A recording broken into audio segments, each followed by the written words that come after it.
is the energy of a college student there. Anywho, salutation darlings, Azorwing here, bringing you some more Genshin Impact. Yeah, no, I thought I had at least another day. It turns out I only have an hour. Whoops. So, whoops. We're doing Mementos of Teyvat. Okay.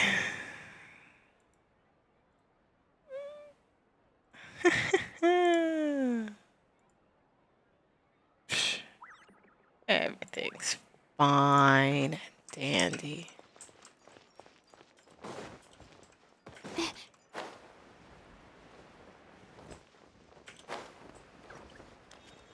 Yeah, no, I just completely lost track of time. And now, Zoring, Batman can see that the commissions have been pretty taxing lately. As a thoughtful, capable guide, it's Paimon's duty is to help you relax. So, ta-da! Guess where this is? It says Dromeville Purveyor on the sign right here. The abode of more thieves, the graveyard of wallets. Ah, dear me, dear customer, do not speak such inaccuracies. Dromeville Purveyor is committed wholy to... Oh my gosh. Damoville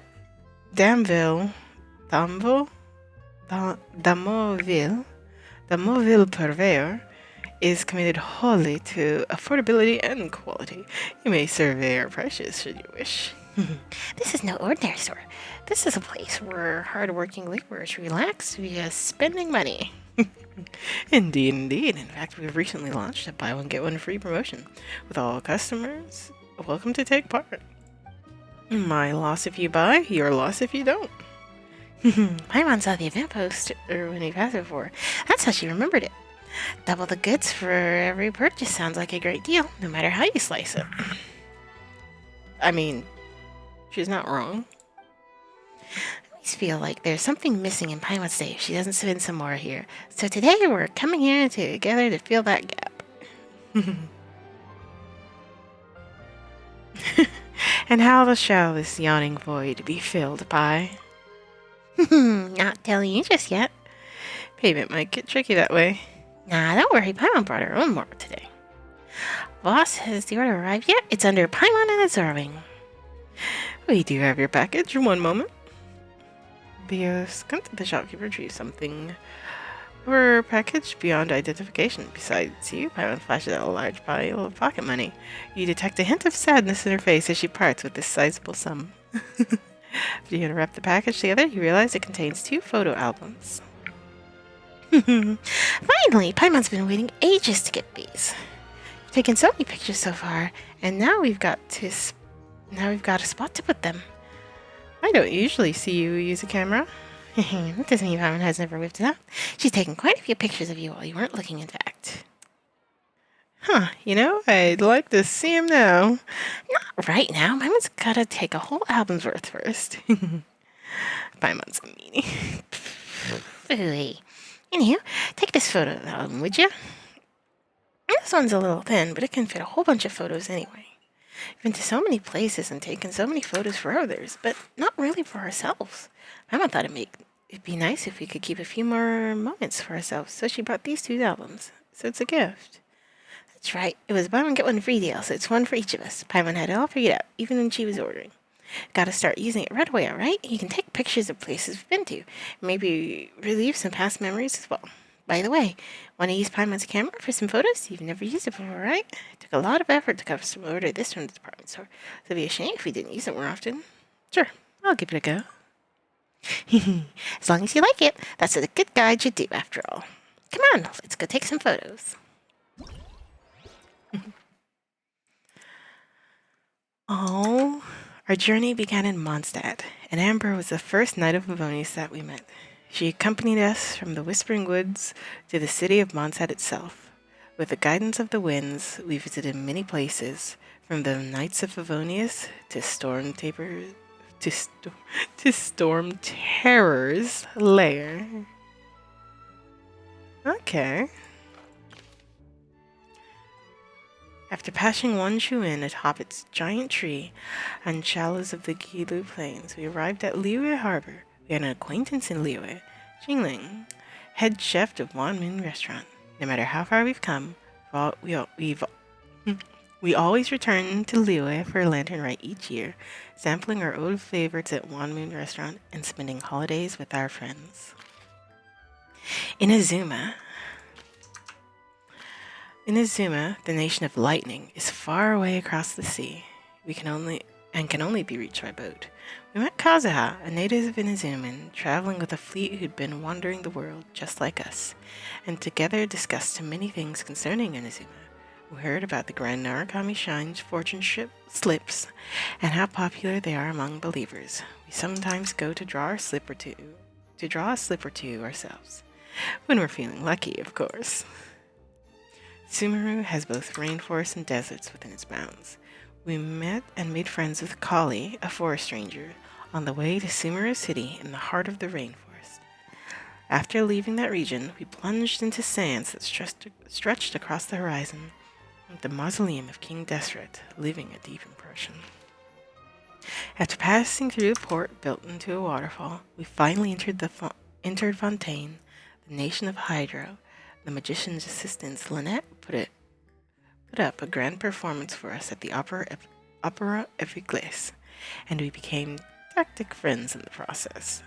The romanticism that flows through the court of Fontaine streets on an ocean breeze will stay in our memories forever.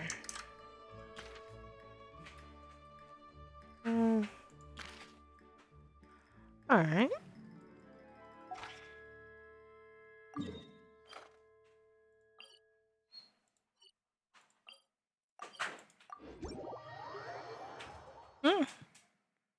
Let's go.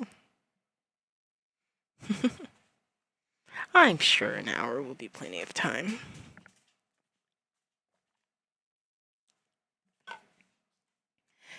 It doesn't seem much in the way of like a heavy-duty quest line. Even when we're not looking up at the stars, they're always there. Watching over us. Hey, buddy.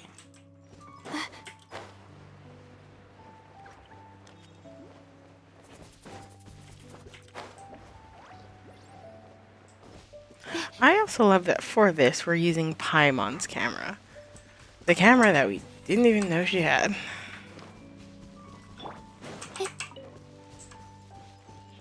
Oh, up.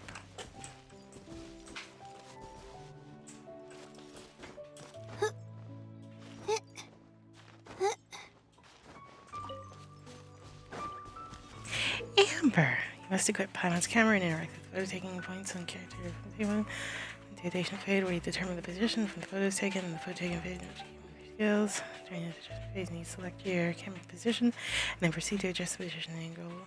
Taking the photo, every photo taking point has 3 camera positions, with every position having its own unique aspect ratio. For the setting, it's time to move on to the photo taking. Settings, you can tap, pause.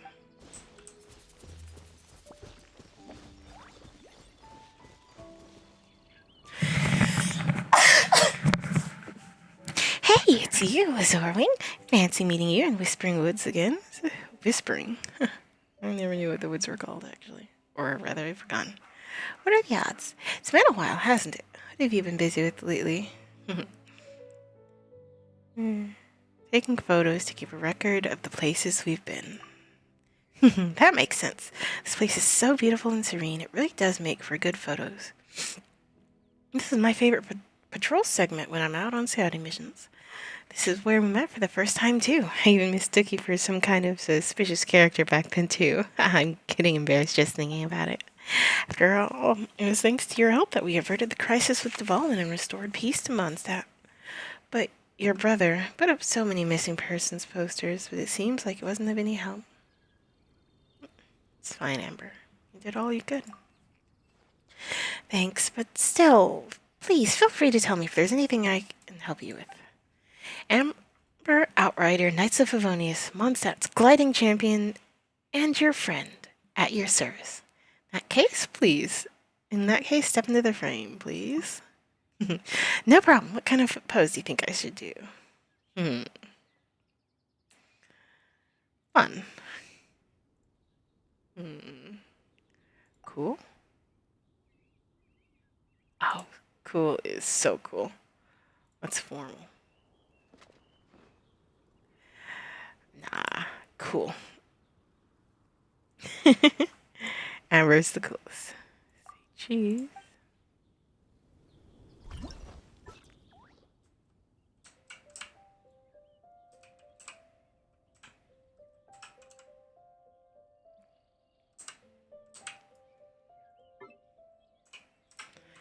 I see the draw. Oh my gosh. Oh.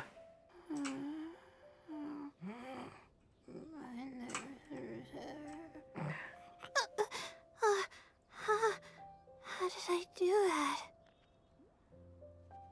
Oh.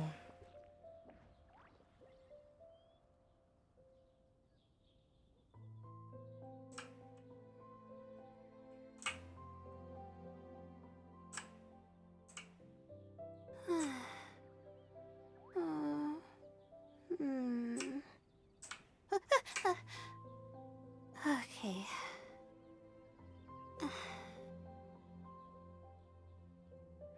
Okay.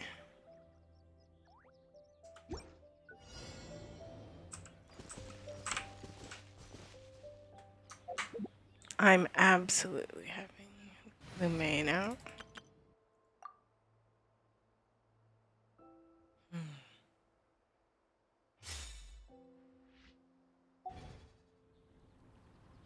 Let's see, 1500.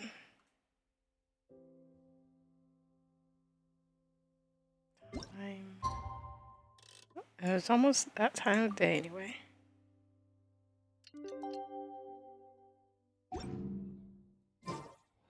Was it 15 to 17?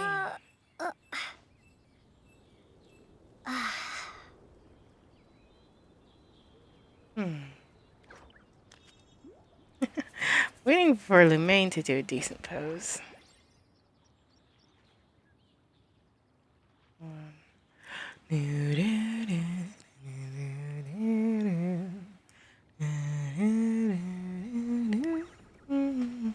I also love this little fire guy. This little fire sprite, absolutely adorable, precious.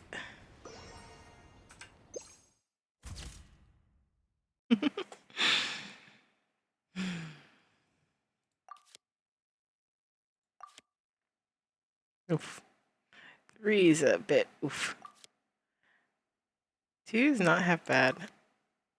Oh.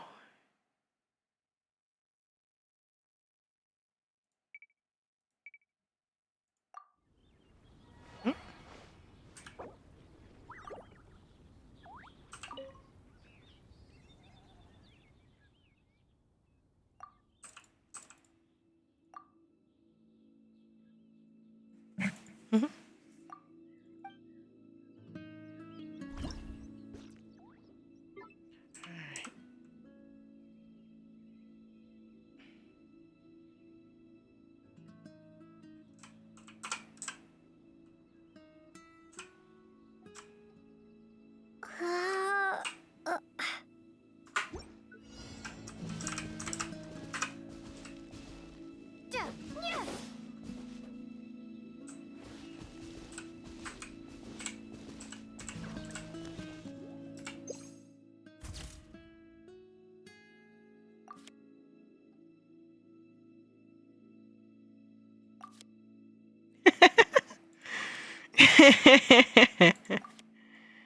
All right. Oh.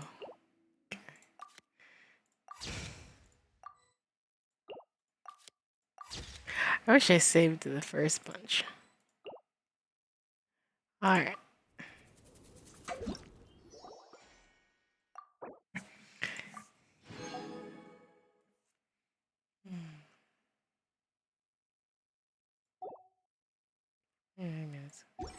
We got this.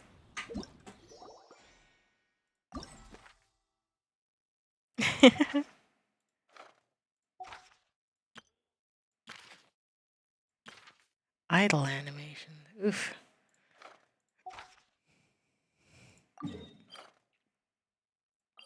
Okay, so we need to be in an idle animation. You know, I was like, hour, no problem. Ever so slightly nervous, but I'm sure we got this.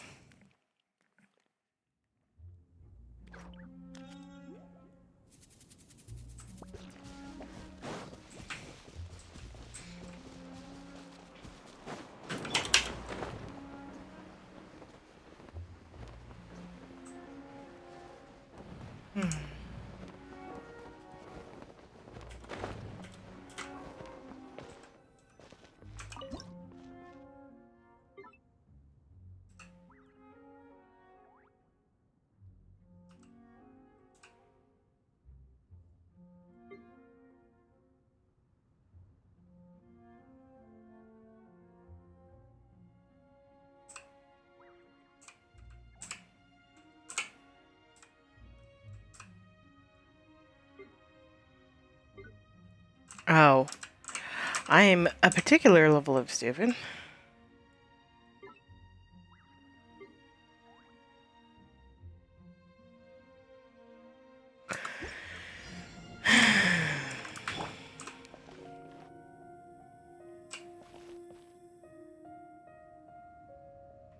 All right, 4 to 6.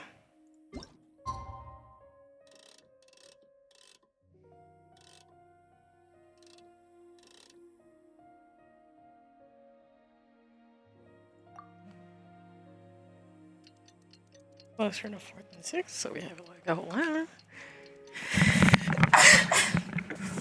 Oh, goodness gracious, coughing.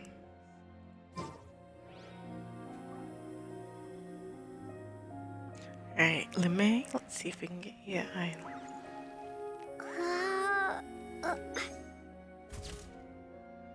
Hmm.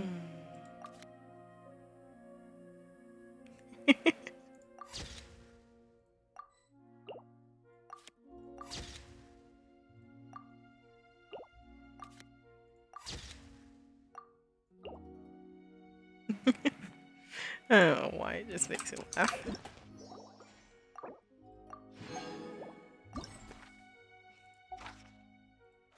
And this.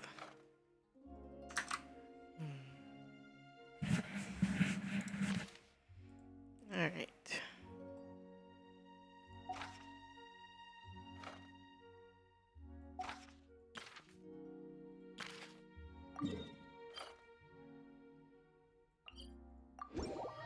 Now to Lua.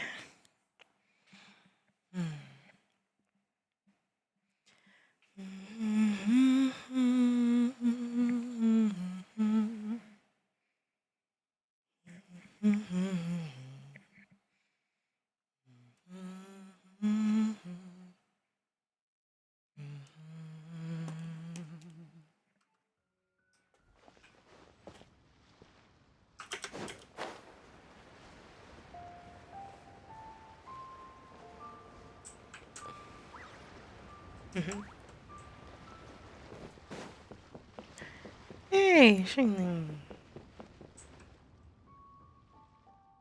Starwing, it's you. Long time no see. Funny, I just mentioned you to Gula yesterday, and here we are. I guess it's what they call fate, huh? Alright, where are you headed? I was gonna take a picture. Looking for people to take photos with. Photo taking? Oh, that's a coincidence. I've taken an interest in that lately myself. We've been using the same poster at the restaurant for so long. It's high time we got a new one. I've been thinking that we could draw passerbys in more easily with some beautiful shots of our dishes. As the old saying goes, a fine meal is 3 parts color, 3 parts aroma, 3 parts taste, and 1 part advertising. Of course, I added the last bit myself. That always talks about the first 3, and it's common culinary wisdom as can be. Hardworking is always Yingling. Thanks. Finding our ingredients, creating new dishes, learning how to advertise. Still got a long way to go on my culinary journey. Now that you mention it, it's been a long time since our first meeting, hasn't it? But many things have stayed the same too, haven't they? You're still traveling, and I'm still coming up with new dishes. It's my goal to not only keep Wan Ming Restaurant open, but to make it better and better. So, as long as I got strength in my arms, I'll be stir frying and wok tossing, even when I'm old and even when I'm an old granny, delivering delicious piping hot dishes from pot to plate. Remember to stop by for a meal more often, all right? I will. All right, then. It's a deal. All right, I'm kind of getting off topic here. You're talking about taking some pictures, right? Need any help? Yep. Step into the frame, please. Oh, sure. It's a piece of cake. What kind of pose should I do? Joyful. Like this? Fun? Normal.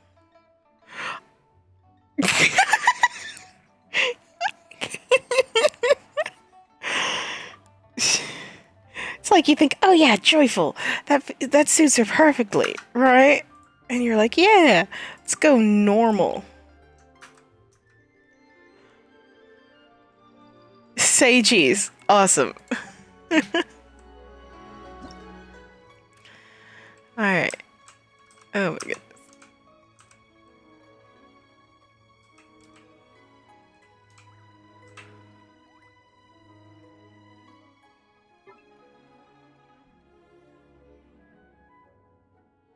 I don't know why it's from this angle in particular.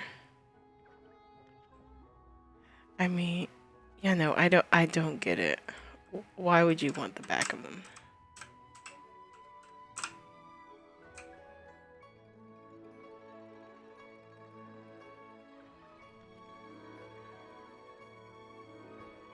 Uh, uh,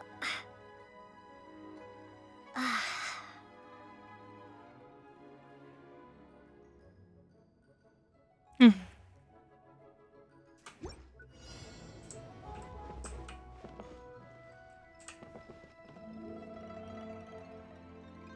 Hmm. 10.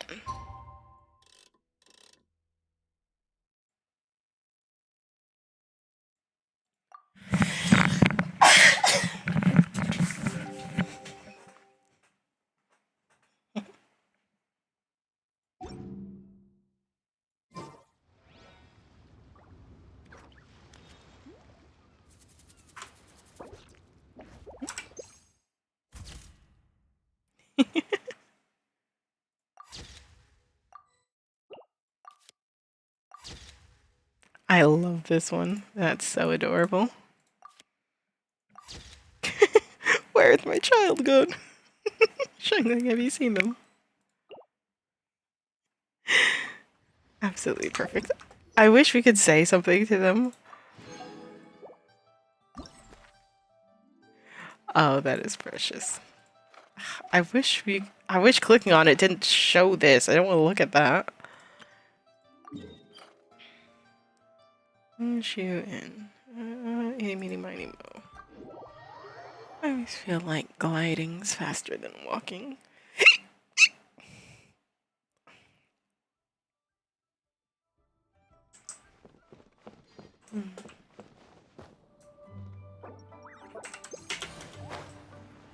And sometimes it is.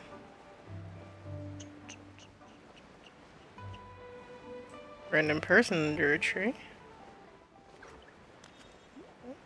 And that looks like our destination.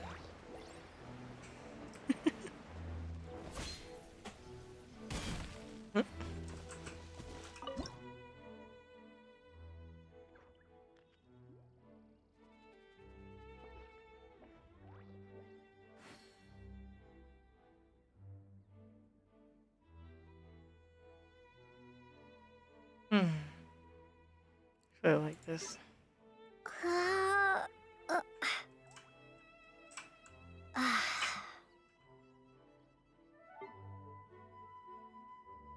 Hmm.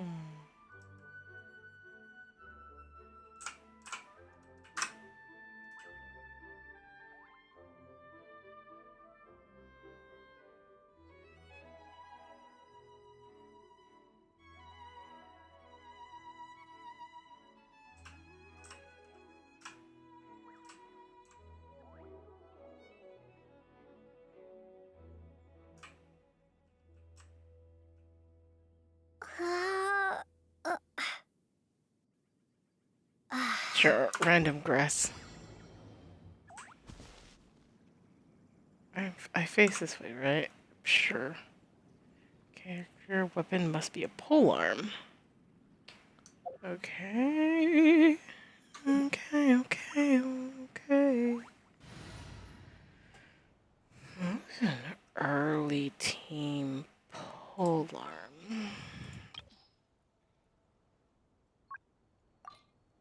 Right. From very early on, do I think of? These are all like new characters, newish characters. I like Xiao. You called? Xiao,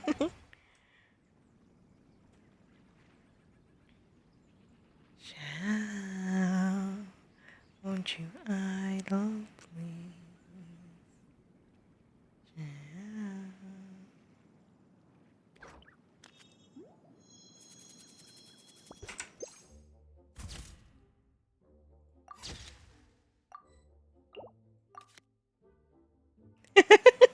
He looks so distracted.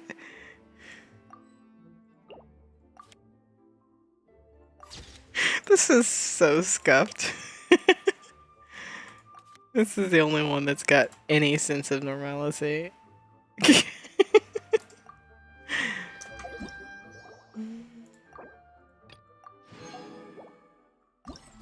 Oh, we need to hurry.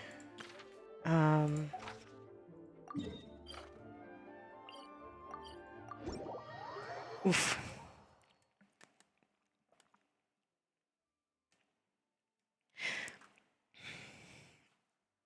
I've got to be very quick. I'm just like la-di-daing. If I la-di-da, this will take at least 2 hours. Useless. Toma! Oh, Kazuha. Wrong red character.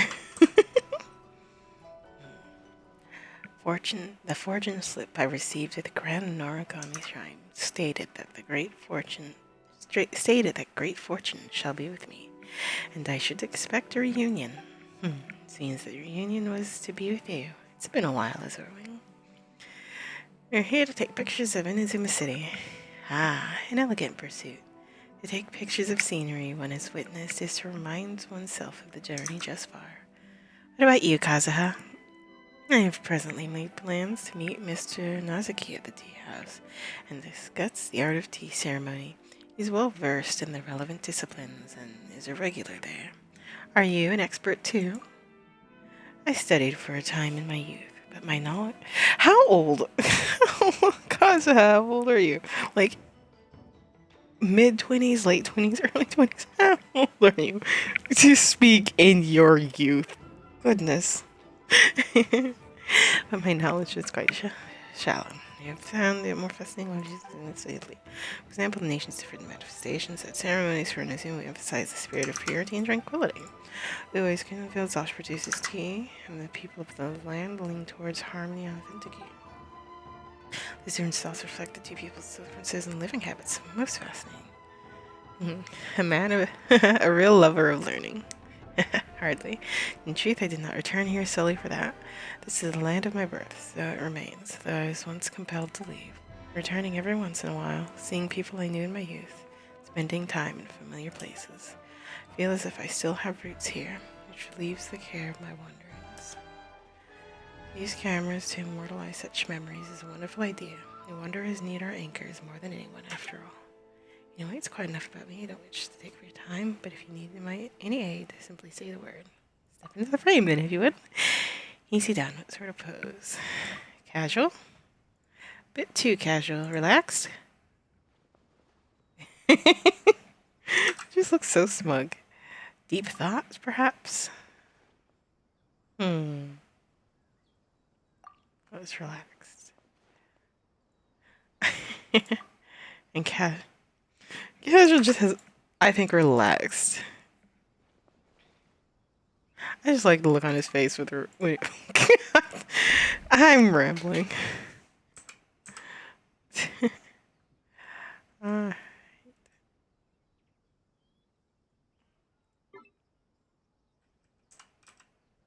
Oh, freaking god The damn. damned will sooner die of guilt than lay a hand on me.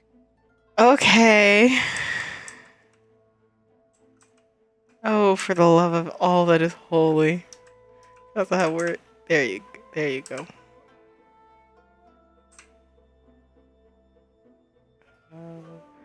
How do I get you to? Oh, there we go. Blur distance. There we go. I completely had forgotten about this. Scene to blur parameters.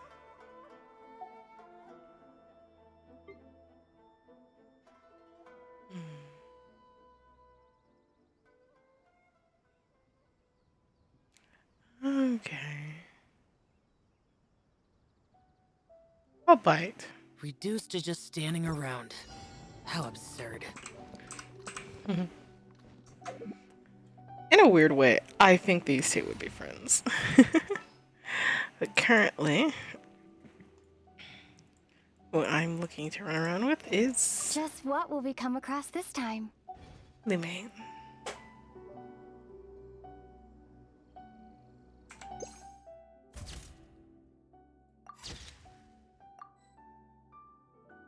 A chance meeting. Can't complain about that one.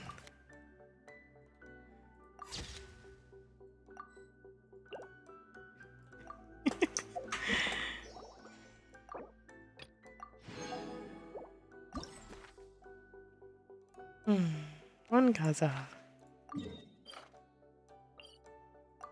Nope, nope. And Narukami Shrine. That's where we're headed.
Electra.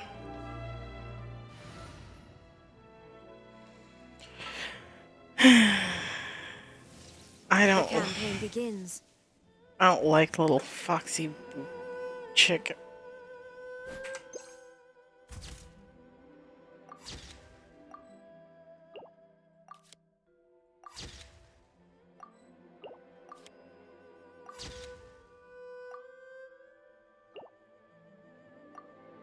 All right.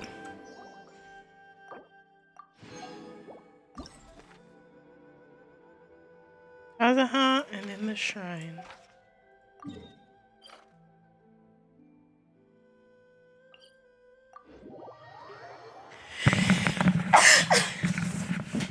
Goodness, excuse me.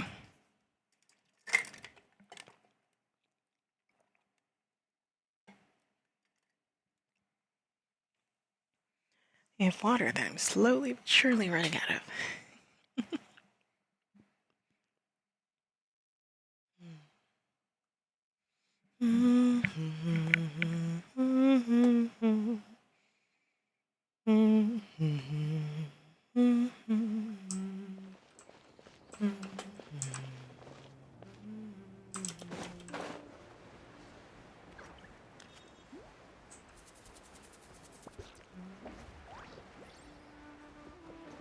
Colin.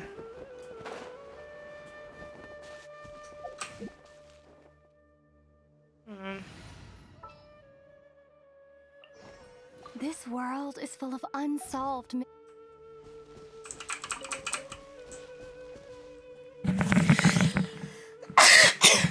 Huh? Oh, it's you, Zorin. What's the plan today?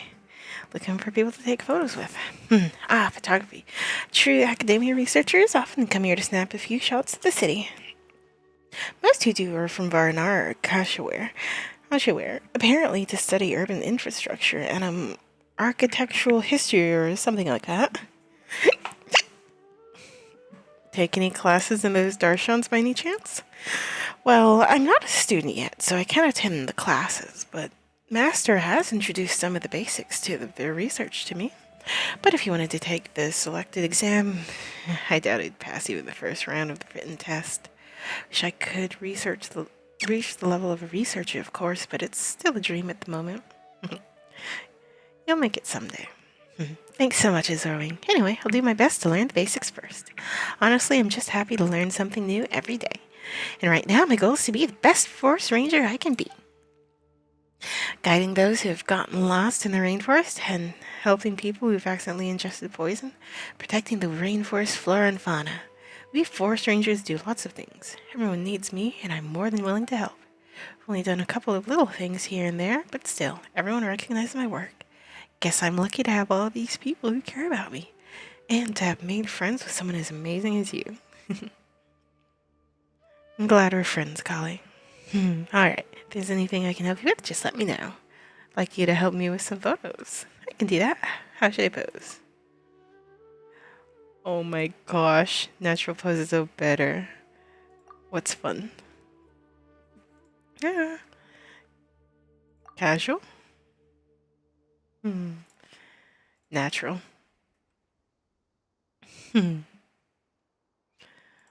Honestly, this is just the cutest thing.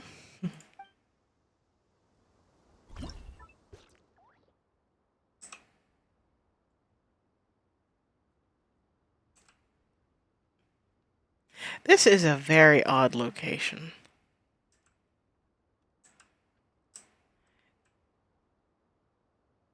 Mostly because I don't know if I want, like, the city in the background.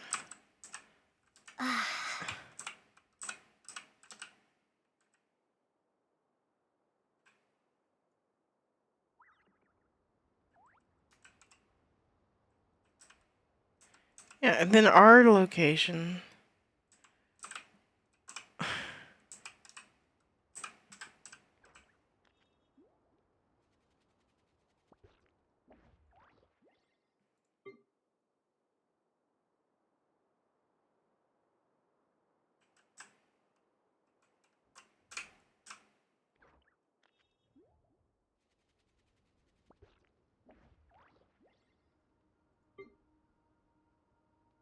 Hmm.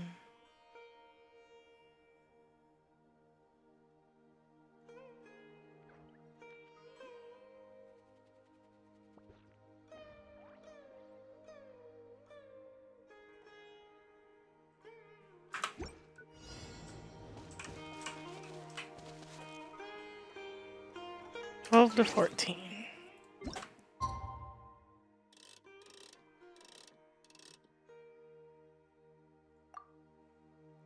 Oof. Quite a time away.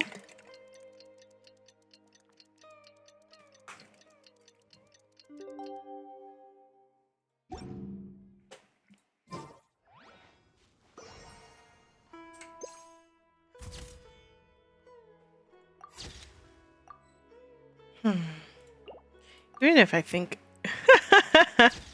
This is so stupid. Oh boy.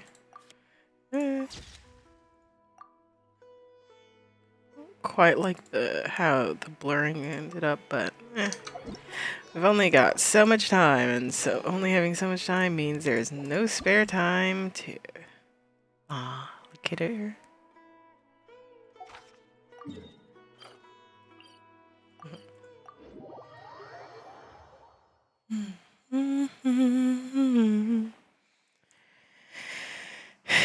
Every time I play Genshin, I always have so much fun. And then life catches up with me, and suddenly I can't play for like a whole month. It's like I'll work on my dailies, but that's just like half an hour at most. Shoot.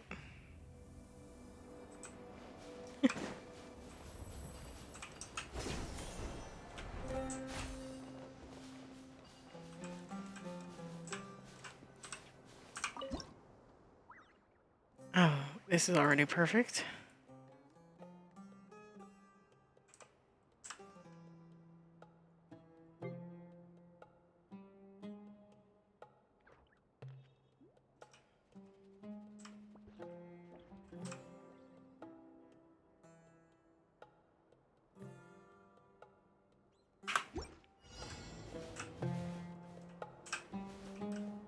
Polearm.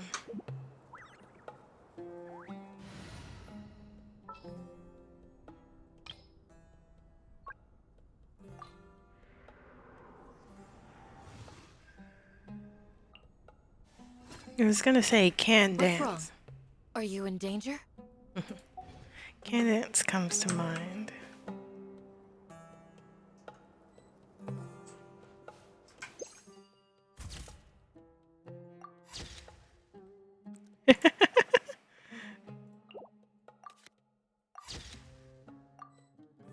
Oh my gosh.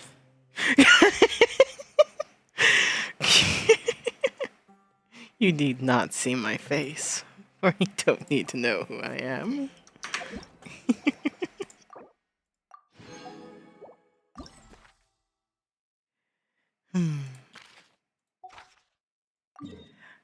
Alright. Now to Fontaine. And we've only just arrived in that land. Not many memories built up yet.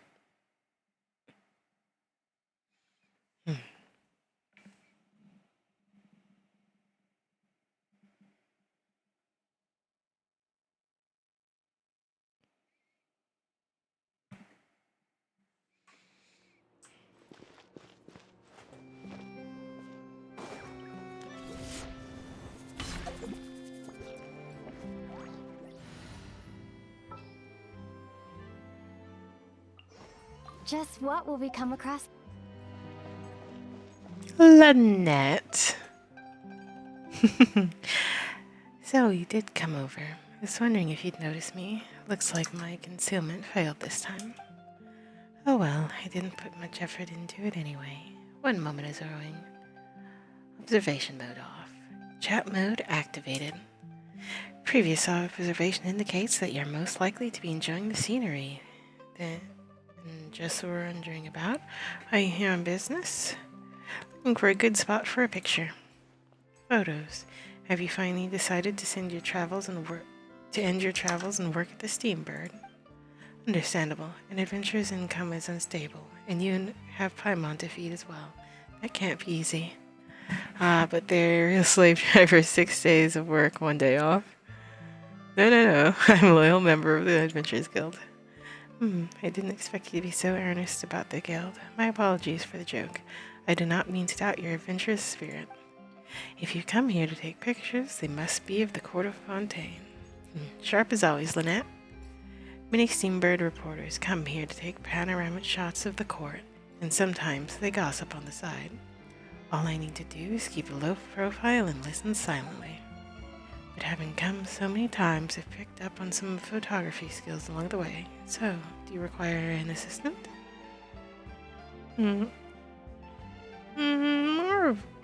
Well, if you don't mind, Lynette, could you move into the frame? Understood. I prefer work that doesn't require much talking anyway. How do you want me to pose? Let's see, formal? Aww. Hat. Fun. Her serious face with the thumbs up just is so off. Casual?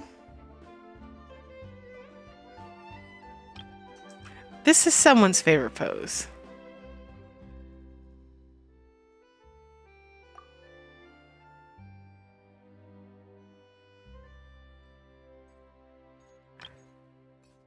I just like the formal just a bit more. But casual's a very close second. It is so very close. I'm so close I might end up going for both. Do I even want it, Blur?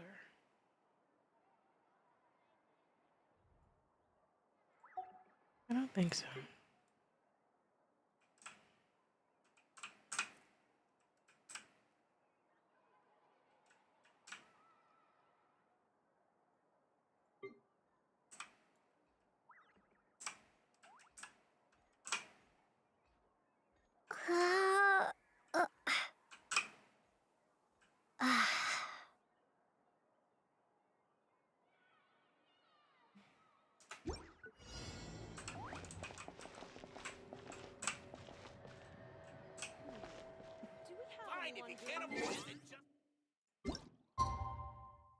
Two.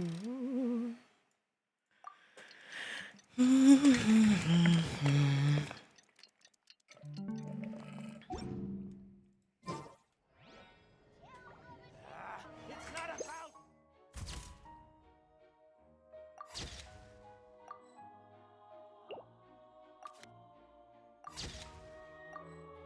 love my little guy.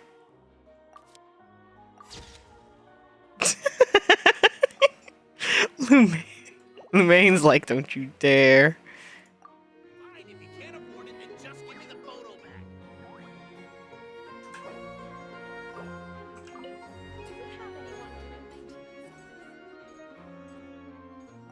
Compose. Right, now casual. Perfect.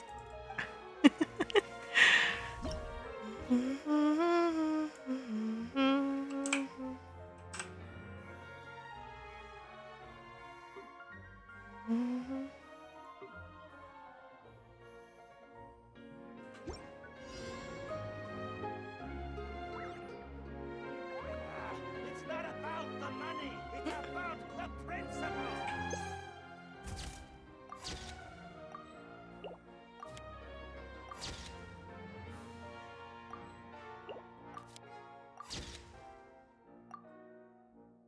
I just look so shocked. Fine, if you can't afford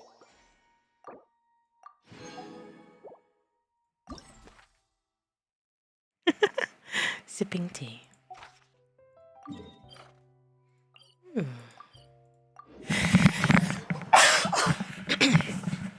Outside of the opera Epiclese.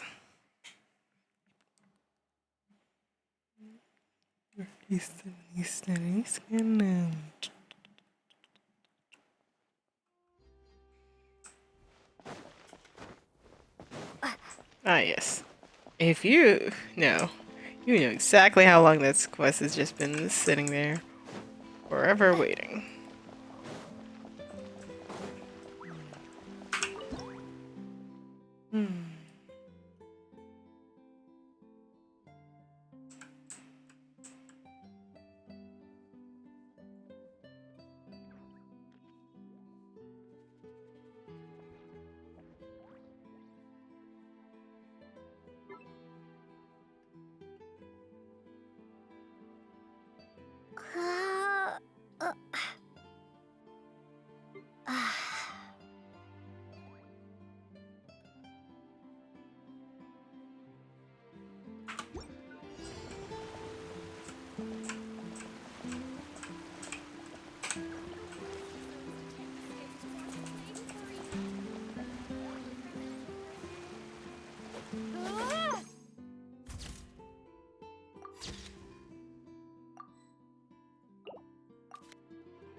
That one's actually super cool.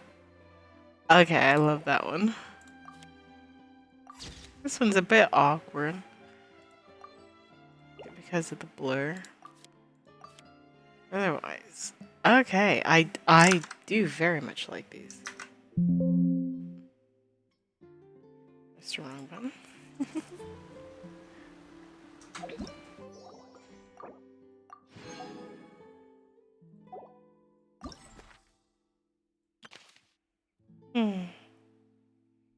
Further we've gone, we got another one. The further we've gone, the more I've realized how vast and lovely this world is. Our adventure continues, and new horizons await our exploration. Oh?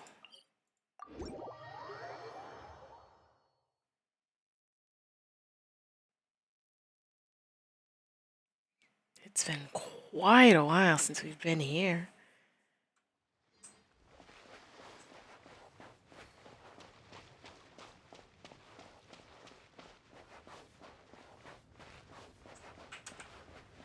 Huh.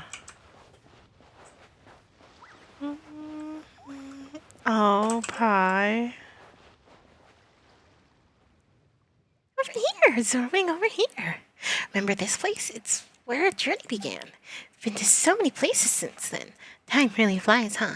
Just thinking about it makes Paimon kind of emotional. Ooh, she could write a poem right now. Please Please go right ahead, O great bard Paimon. I have asked Teyvat how far you've traveled, yet not seen your full breadth. And that's gone. You mean to reflect on how tough this journey's been? That's right. You sure know Paimon well. But seriously, it's easy to forget where we started after all this traveling. For example, Paimon can't quite remember what sweet madames taste like nowadays. And that was one of her favorite dishes, too. That's why Paimon brought this album in the first place, to take pictures of the places we've been and the people we've met. The end is close once we get back to where we started. That happens pretty often in light novels and films, doesn't it? That's why we're taking a pictures here. Not to feel all sad and stuff, but because we hope to always remember the road we've taken. All the better to tread the road ahead. Have you been eavesdropping on my conversations with Guy? Bye. Come on, we're trying to create an atmosphere. Now it's all gone. Don't worry, I understand what you mean. Come on, we'll forge ahead. Sure, as long as you get it. Right, your model for this picture is Teyvat's #1 guide, so pose. Fun. Natural. Casual? Let's go with natural.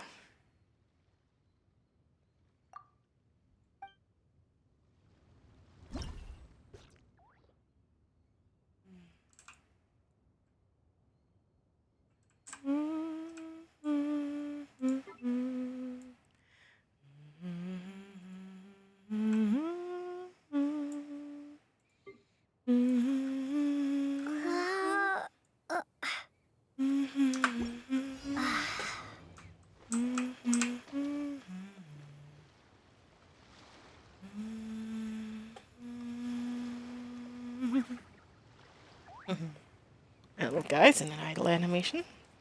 Come on, Lemaine. Multi-angle photography mode. We've been here for over 50 minutes. It's literally just taking pictures and going from place to place.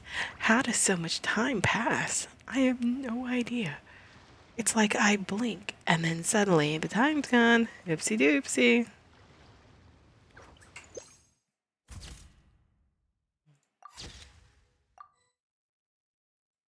Not my favorite idle animation.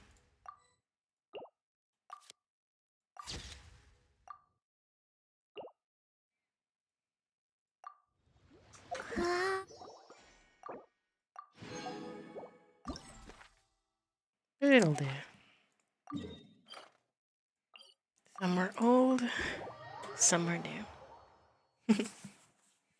If we have enough time, I'll go back and take new photos, see if I can get a better idle animation. But in the meantime, we have not got any time to spare. We've got places to be and only so much time.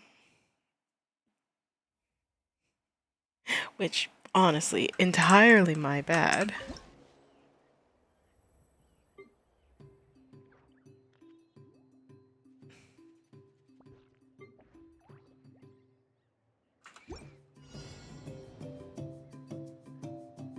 Hyro.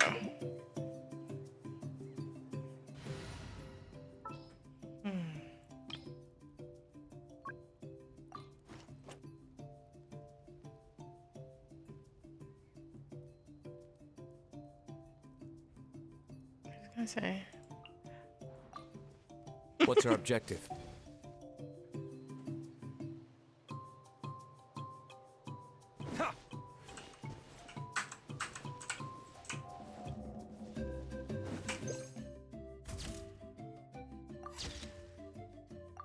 Honestly, D-Luke is a 10 out of 10.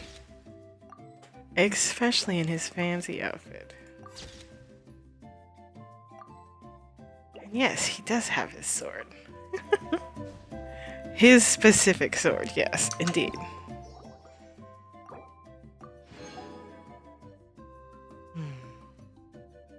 The story's beginning. The adventure continues. The adventure continues.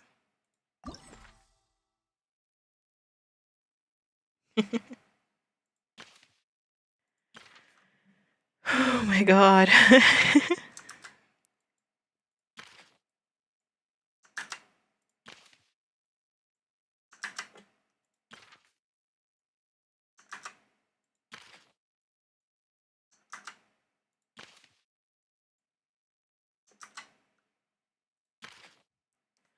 Our journey began in Mondstadt, passed by Wanchu Inn, in Izuma, the nation of lightning, Sumeru, a rainforest and a desert.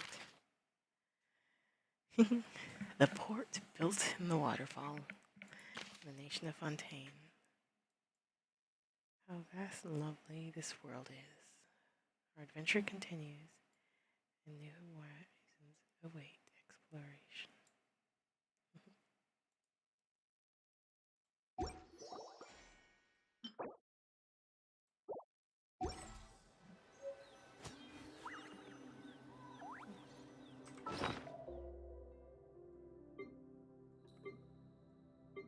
Like, is it?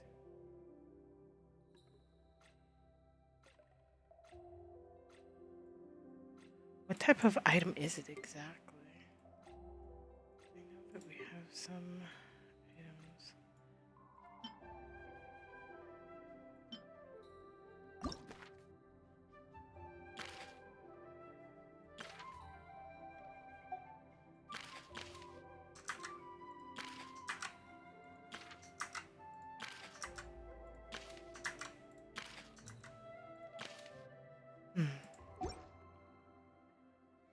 An album that features many of Zorwing and Paimon's mementos of their adventures. Your adventure is not yet over, and you'll certainly create many more memories in the future. This album is probably far too thin to contain all the pictures you've taken and will take. So, after it's been filled, don't forget to go buy a new one with Paimon. Let's take a moment to rest and plan our next move.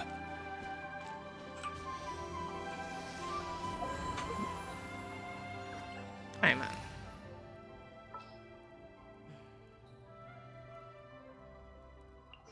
This world is full of unsolved mysteries.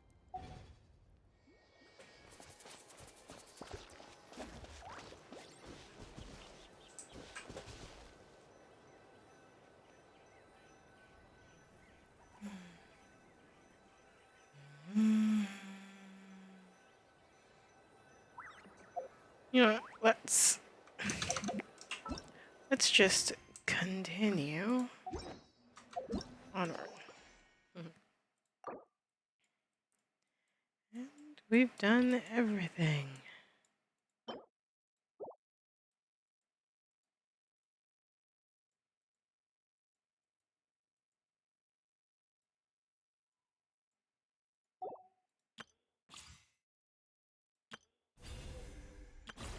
And in 11 hours.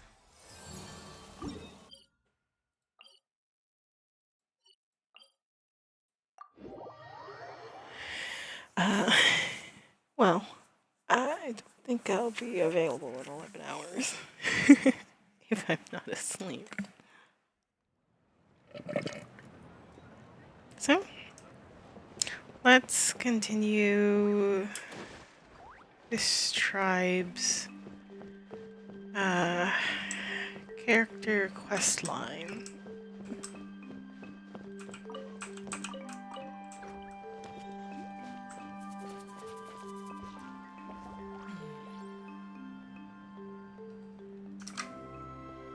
Traveler? Paimon? Anish! Peach! Fancy meeting you here. We've actually been looking for you. Hey there, nice to see you again. I'll get straight to the point. I hear you accepted a proposal from Elder Trinidad. Oh, the, Turnfire Knight, you mean. You were still his first choice. It's just... Oh, jeez. It's not what it looks like, promise. Chill, it's cool. I only mention it because there's something you should know. And I suspect Elder Trinidad hasn't been completely forthcoming with you. Uh-huh. His true intention is to resolve the Mountain King problem once and for all. Once and for all? You mean this'll be the last Turnfire night ever? That's right. He wants to use you to send the Mountain King to the Night Kingdom. Oh. To the Night Kingdom? You mean... To his death. Hmm. Whoa, are you serious right now? You shouldn't go blurting out accusations like that. It could get you in trouble. Too blunt? Okay. I'll phrase it more gently. There is potentially a possibility that Elder Trinidad may be hoping that during the course of the ceremony, you kill the Mountain King dead. As opposed to killing it alive. He told us the Mountain King is a living symbol of your tribe's glory. And that glory comes at a price. Oh, that's right. The Mountain King is a living symbol of our glory, but even this glory comes at a price. Ah, yes, and Nana wasn't the first. Because of his companion, Nana? Mm-hmm. She likely won't be the last to lose her life either. Still, is killing the Mountain King really the only way? It seems so extreme. How does he plan to kill him? The Mountain King is a unique case when it comes to abyssal contamination. It's eaten away at him for so long that it has consumed him entirely, and the damage is irreversible. Damn it. That evil power has both driven him insane and kept him alive over the centuries. So, to look at it one way, once it's completely purged from his body, the Mountain King will finally be able to rest in peace. In past ceremonies, we've only purged around half of the abyssal power. This was to strike a balance, to keep him alive, but also keep him asleep. In a way, it's kind of cruel. Trinidad didn't say anything about how much power he wanted us to purge, but he did say there were some more details to go over before the ceremony. Then it sounds like you'll know for sure soon enough. If he really asks us to kill the Mountain King, what should we do? I think we're a little out of our depth here. I know this must come as quite a shock, so I suggest you act like you didn't hear anything for now. But would you have time to visit the chief after your meeting with Elder Trinidad? Of course. I'd like to make a deal with you. What kind of deal? One that comes at a very reasonable price. I'm sure you have plenty of other questions, but we can talk more later. Okay. We'll be there. Good. See you soon.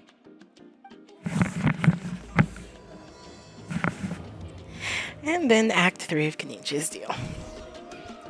What's the deal with Kanich?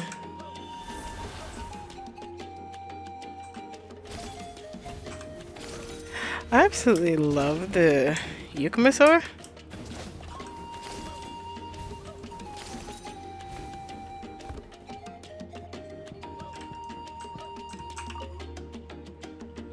Ah, mighty Outlanders, you have returned.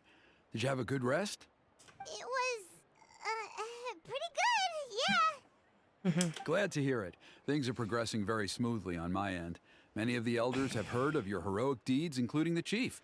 They all speak very favorably of you. How kind.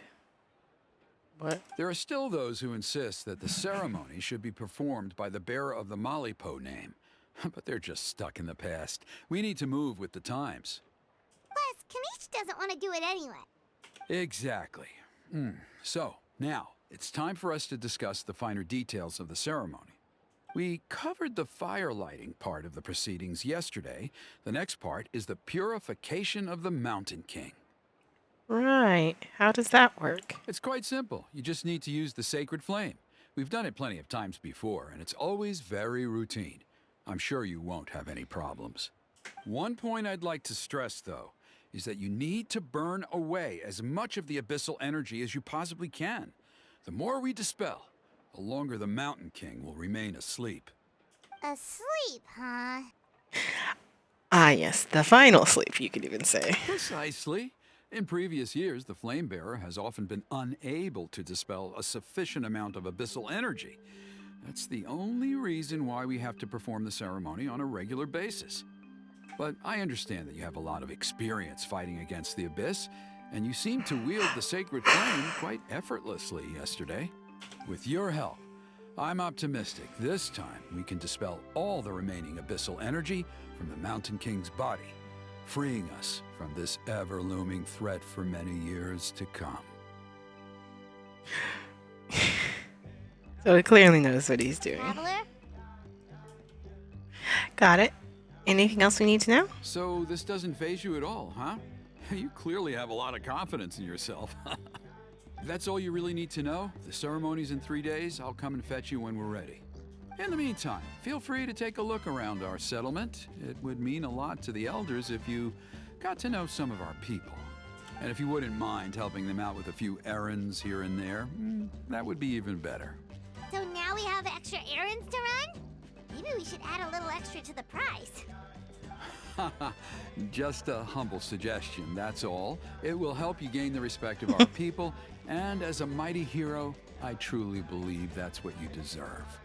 I'll be sticking around for the next few days, so if you have any questions, you know where to find me.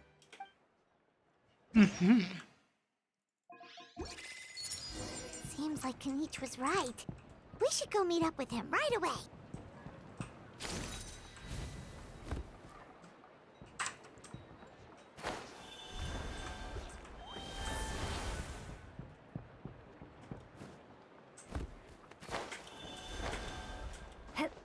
Always do that.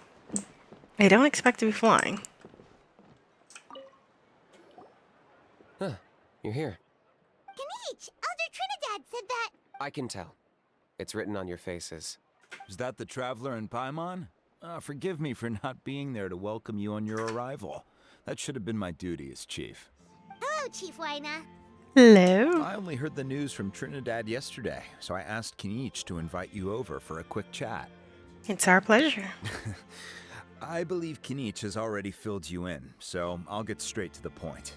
Firstly, I fully endorse your appointment as flame bearers for the upcoming Turnfire Night. However, I would like to request that you take steps to ensure the Mountain King's safety. Every child of our tribe grows up hearing the tales of our heroes, from Yupanqui the Firebringer to Burkina and the Mountain King who fought against the Abyss. This is our history and our heritage, the source of our pride and the center of our faith. To kill the Mountain King would be to destroy our spirit. I would never be able to face our ancestors in the Night Kingdom. Nana's death was a great tragedy, and I do not blame Trinidad for the actions he has taken. Nevertheless, I cannot allow any harm to come to the Mountain King.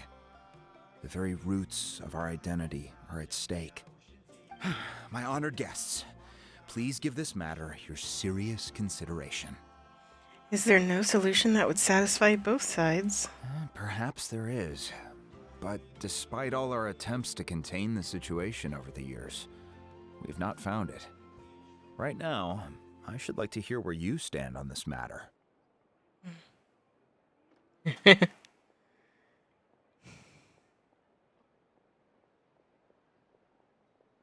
Ugh.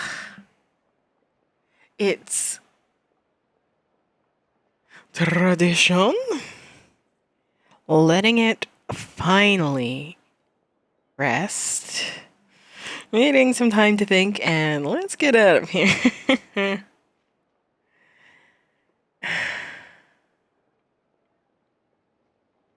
I'm so stuck in the air. Because it's not like he's just like, oh yeah, this is just a long-standing tradition that we've had. It's just like, I understand. There are still 3 days left before the ceremony. I hope they will bring you clarity. So, Kanich, earlier you were saying that... Let's walk and talk. I'll show you around the tribe. That works too. Paimon needs to get some air after this. Need a letter sent? I can help.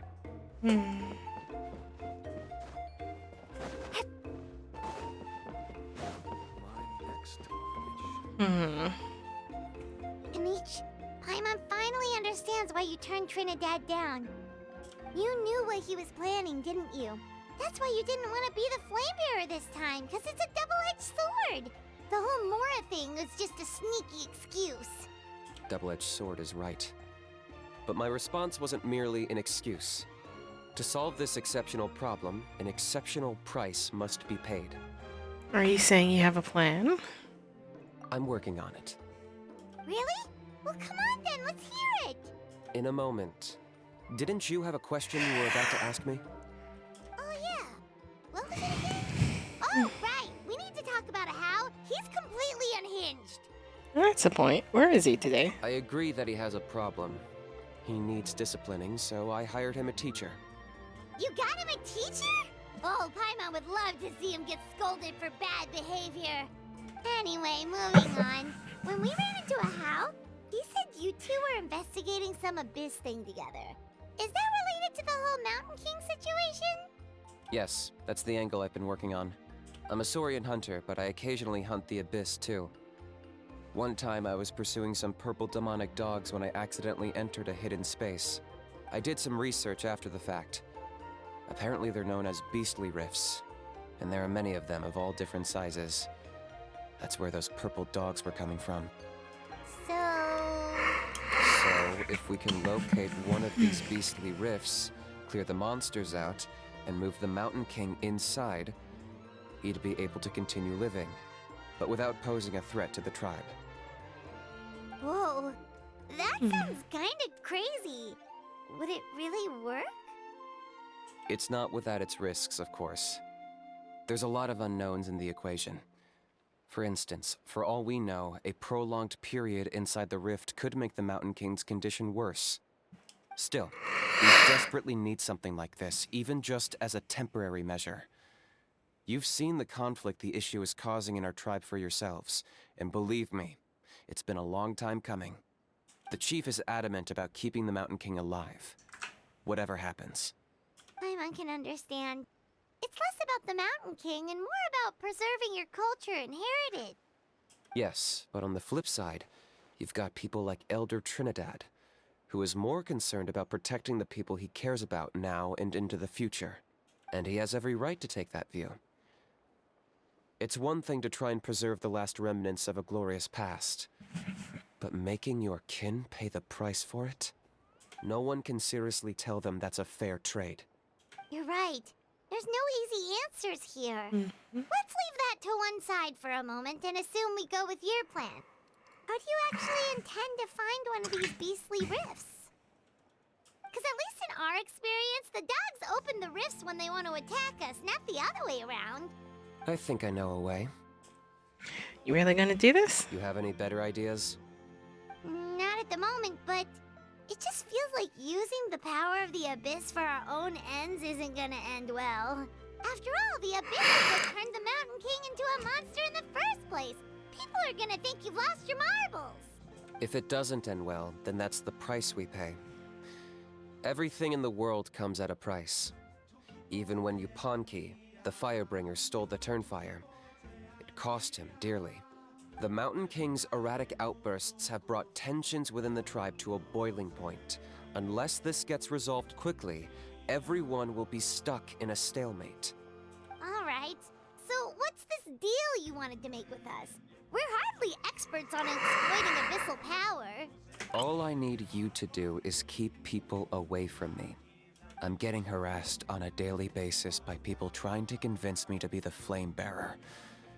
I can't afford to waste all my energy dealing with them. If you help me out, there'll be a gift for you in return. Ooh, what kind of gift? Something well worth your while, I'd say. Okay, but how do we keep people away? Just keep doing what you've been doing. Integrate yourself with the tribespeople, so everyone comes to terms with the fact that we have a new Flame Bearer. That way, I won't have an endless stream of people coming to beg me to join the ceremony, and I can focus on finding a way to summon the beastly rift. Then, when the day of the ceremony comes, we'll move the Mountain King into his new home. Still sounds pretty crazy. Even for a daredevil like you, that's dangerous. And even if it works, what if neither Chief Wina nor Elder Trinidad are happy with it? Have you thought about what you'd do then? At least the two of them would finally be on the same side of the issue, leaving only me on the opposing side. The tribe needs leaders like them far more than a Saurian hunter for hire like me. Either way, sounds like there's no more in this for you. Can I take that to mean that we have a deal? You can give it a try. For sure. And who knows? Maybe we'll come up with an even better solution to all of this in the next couple of days. Great. Well, for the next couple of days, please spend some time among the tribe and lend a hand wherever you can. I'm sure everyone will be swept off their feet when they meet our new flame bearer. Good luck to us both. Hmm.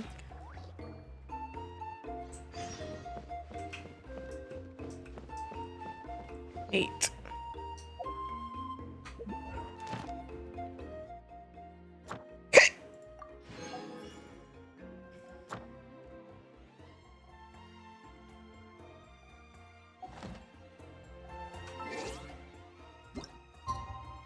I love their hats.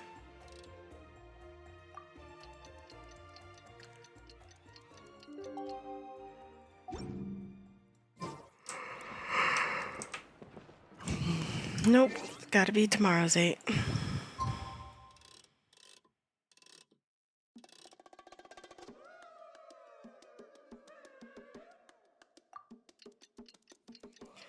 Tick tock. I'm sorry, dude. Why are you moving even though time is frozen?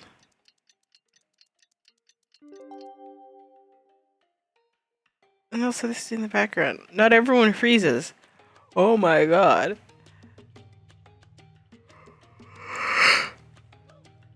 That is crazy.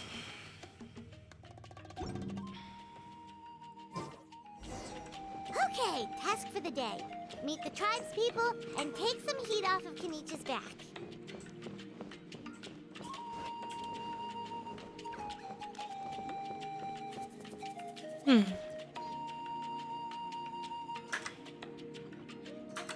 Pony, how can you call the Mountain King a monster? Because he hurt a lot of people. And look what happened to Nana. But it wasn't on purpose. Why The did- Mountain King is sick, that's all. He's been hurt by the abyss. That's true. But the fact remains that he's now a threat to all of us. How can you be so harsh to someone who's sick? If you don't take back what you just said, I don't know if we can carry on being friends. Toba, Kuni, what's wrong? Pony's saying nasty things about the Mountain King. It's not right. He's our hero. Once upon a time, maybe. But not anymore. Now let's not fight. Aren't you best friends? Ugh, yesterday, maybe, but not anymore. Toba? Fine. I guess my dad is right. Things change, and you just have to accept it and move forward. As of today, our friendship is over. There's no going back. Oh, come on, cut it out, you two. We have some great news to tell you. The Traveler is gonna be the flame bearer for the next Turnfire night. She's gonna do a beautiful ceremony and cure the Mountain King's illness for good. What? Really? Of course, I'm an expert at this stuff. So that's what my dad wanted to talk to you about? To be fair, from what we saw the other day, you are pretty good at climbing cliffs. Probably just as good as Kenich. Wait. Speaking of Kenich, where even is that guy? Oh yeah, good question. Is he not coming to the ceremony anymore? We can get him to come, but if he catches you two fighting again, he won't be happy. He'll be sure to give you both a piece of his mind.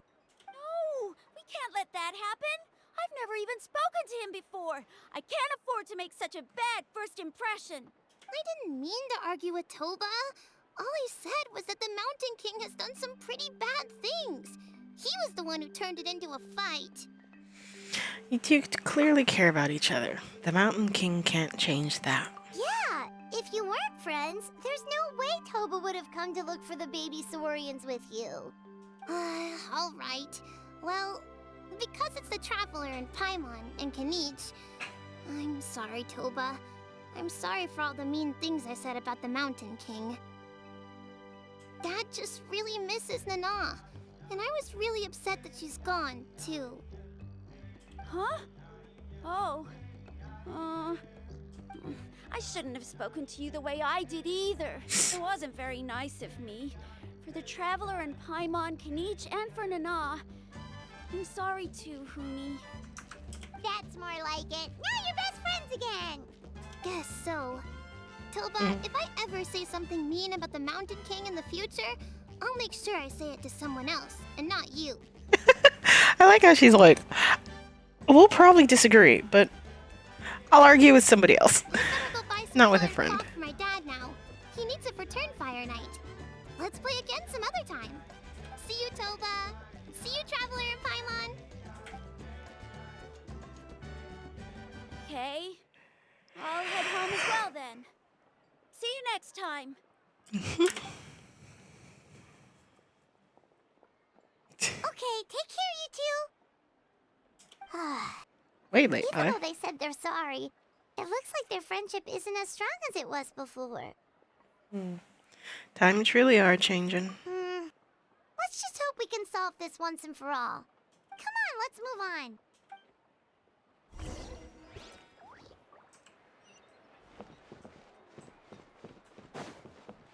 Huh?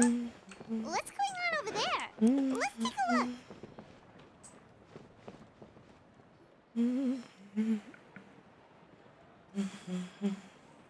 What's happening here?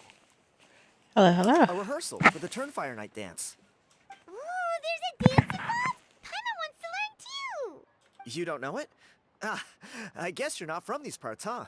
It's rare to see a new face around the tribe these days. I thought everyone would be keeping away. Why do you say that? Because of the Turnfire Night, of course. The Mountain King could wake up at any time. That's why we're holding an emergency ceremony. This isn't one of those fun and games festivals. For outsiders, it might even be a little dangerous. Well, did you know that the Flame Bearer this time is actually gonna be an outsider? Oh, I did hear about that. It's a first for sure. I would have loved to meet them in person. Well, now you have. What? Oh, it's you? Man, oh man. Well, this is a nice surprise. It's funny. I was just thinking that I'll probably miss out on meeting the new Flamebearer since I'm not taking part this time around. Then suddenly, there you are. Must be my lucky day. You're not taking part in the Turnfire Night? How come? You're not an outsider too, are you? You must be joking. Watch this.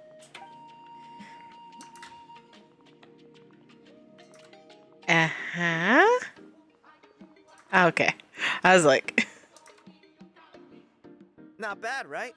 Yeah, I'm considered one of the better looking guys who dances beneath the pillars of the Sacred Flame. Been doing it a few years. Always gets the ladies out to watch. Oh my god. Oh, very impressive. So why'd you quit? Well, I feel like the whole Mountain King situation is getting more and more precarious. It's just not safe here anymore. One of our elders' Saurian companions even lost her life not long ago. The question is, what are we gonna do about this in the long term? But our leaders don't have any answers for us. They're probably too busy fighting about it amongst themselves. The way things are going, it's only a matter of time before it gets violent. So I figured, you know what? Now's as good a time as any to get away for a little while. Go do some exploring. You look a little disappointed. Disappointed? Nah. It's a great opportunity to go see the world. As every male scion of the canopy knows, wherever you are and wherever you go, the only way is forwards. We take pride in that. I won't forget my roots. Fair enough. So what's your plan for the next step? I managed to get in touch with the Saurian Relics Association. They gave me a simple test. Find a decent quality relic, and they'll make me a member. What's the Saurian Relics Association? You've never heard of it? It's a group of amateur history enthusiasts who do research on the ancient Saurian era. They're all about collecting relics and remnants from that age. Speaking of which, the guy who was Flamebearer before you, I've heard that his Saurian buddy comes from that time. A how? A how's a relic from an ancient Saurian civilization? Oh, yeah, him. So you know those two already, huh? Then, do you know how they met? It was deep inside some mysterious ruin, and they signed a contract there. The association folks say that the kind of contract usually comes with a huge hidden cost. Really? That sounds ominous. Who knows? But if it's true, Kinich can probably handle it. He knows what he's doing with weighing up contracts and costs and stuff. I doubt he'd make a contract that doesn't benefit him. Strangely enough, I actually happened upon a strange mural a while back. and it looked to me like it was depicting a Saurian and a human involved in some kind of Saurian-era contract ritual. Oh, does that count as a relic then? You bet it does. I was all ready to go take a picture of it and use that as my entry ticket to the association. But after all the abyssal activity recently, I heard that area's been overrun by monsters. The best laid plans, huh? I'll just have to wait and see if things improve. Or... you look like you know your way around a fight. I don't suppose there's any chance you'd be able to help? If all you need to get is a picture, that should be pretty achievable, right? The Traveler deals with monsters all the time. It's a piece of cake. Yep. Wait, you're seriously gonna help me out? Come on, it's no big deal. Compared to some of the things we've been roped into before, this is nothing. Pyro Archon above, you two have hearts of gold, you know that? You're the kind of people who could dive into the Turnfire deep in the bowels of the Night Kingdom, and it wouldn't burn a single hair off your head. I'll take that as a compliment. Of course it is. All right, come with me. I'll show you the way.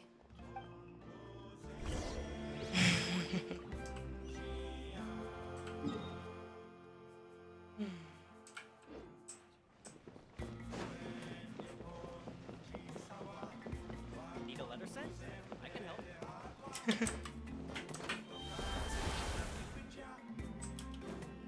Aha.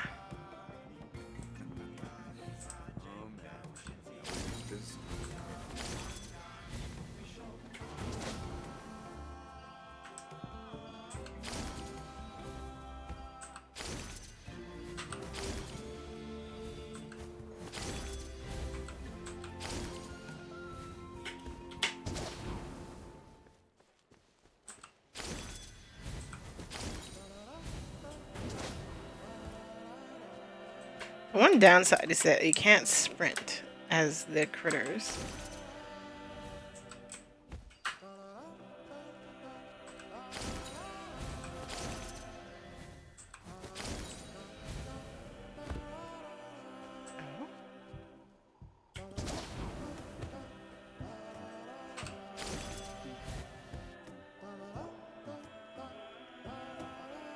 Oh! There it is.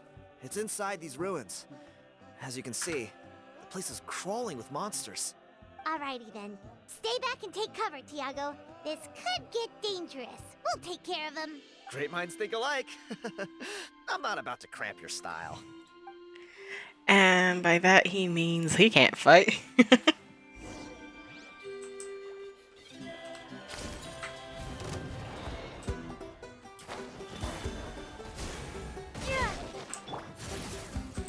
Surrender and I'll be gentle. This moment will be frozen. No escape! Bombs away!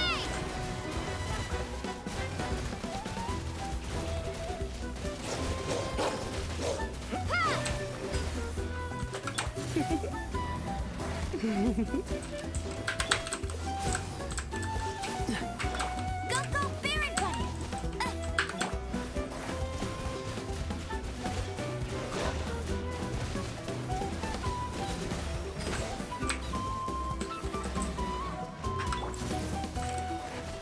Come a little closer. You've been a naughty boy.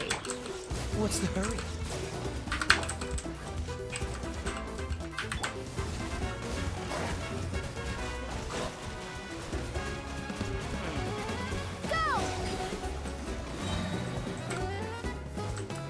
You're in for a little shock. Cool it. Freeze. Go, go, Baron Bunny!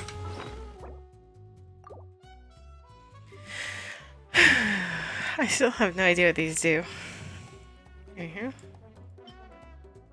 Let's heal up some.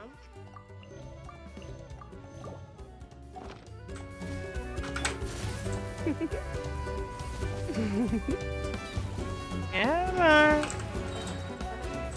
Bastard. Bet you can't. Cool it.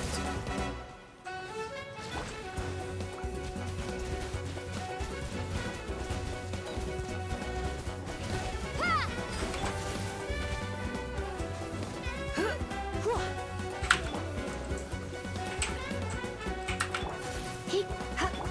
Freeze. Cool it. Go, go, Baron Bunny! spark things to Get frostbite.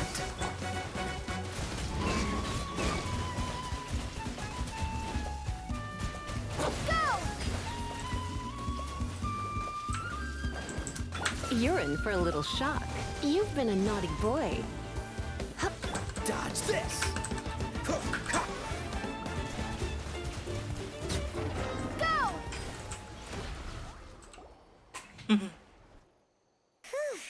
That should be the last of them. It's a good thing Tiago had the sense to stay in his hiding place, or things could have gotten really hairy for him.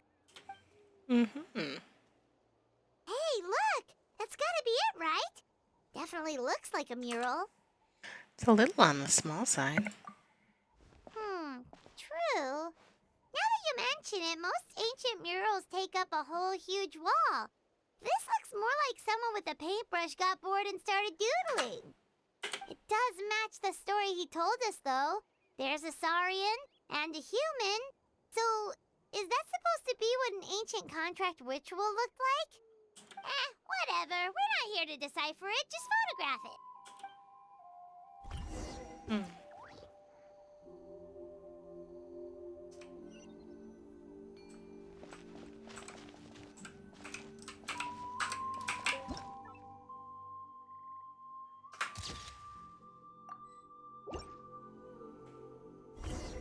That's a wrap. Let's take it back to Tiago.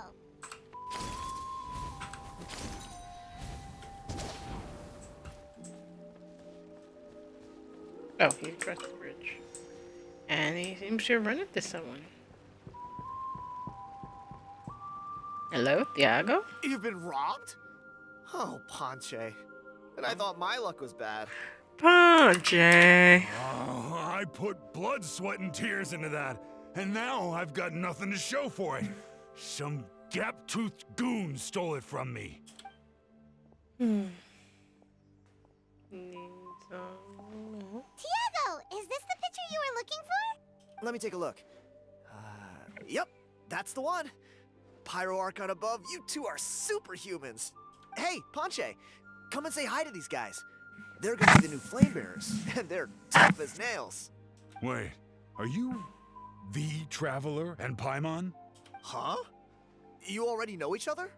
I don't think so. My nephew Toba's been telling everyone about you. He says you're crazy strong, super friendly, that you helped him out, and that you're gonna be our flame bearers this Turnfire night. Oh, so you're Toba's uncle. Great to meet you, sir. Sounds like we managed to make a bit of a name for ourselves. Toba's not wrong, my friend. These two are honestly some of the nicest, most genuine people I've ever met. Everyone speaks incredibly highly of them. Seriously, if you're comfortable telling them about what happened, I guarantee you they'll sort it out in no time. Really? All I want is to get the fruits of my labor back. Allow me to explain. Ponche is a well-known scholar within our tribe, author of the widely acclaimed book, Yupanqui's Turnfire. Unfortunately, the book was stolen by a treasure hoarder a few hours ago. Oh? I spent years of my life researching that book. I visited every last ruin, interviewed every descendant of every hero in our history. On the word Malipo alone, I covered at least 5 different interpretations of the meaning based on accounts from different villages. It was an unparalleled masterpiece. And now it's all gone. That little goon ambushed me during my morning walk. He snatched all of my belongings, including my entire manuscript. That book was everything to him. It's like they robbed him of his soul when they took it. Look at him. Lost and listless. He's a shell of the man he was.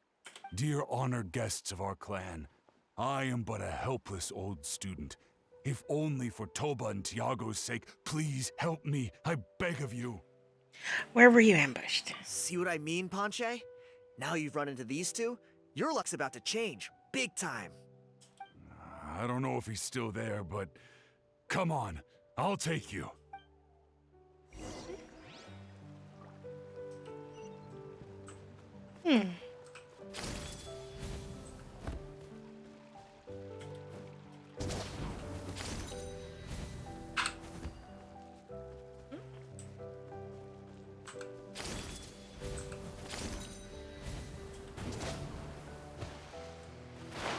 Oh!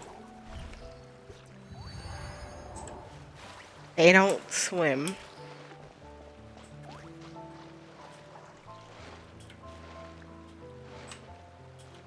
Yes. One of the most disappointing things in Genshin. The waterfall. Don't fall. Don't have secrets.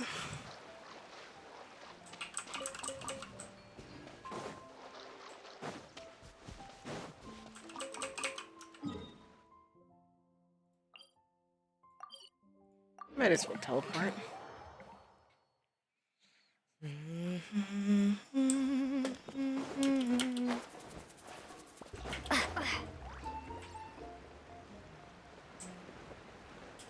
Oh, he was really close to the... Hey! You thieving rat! Give me my things back! What do you want now, you old bum? God, you're a waste of space. Prepare to get shoved butt first into a tree hollow. I dare you to try. Oh, what's this? Brought a little bodyguard with you, huh? All right, let's see what you've got. What's this? Eat dirt, suckers! You really just throw dirt in our face? Hey, he's trying to get away! You good? Let's chase him down!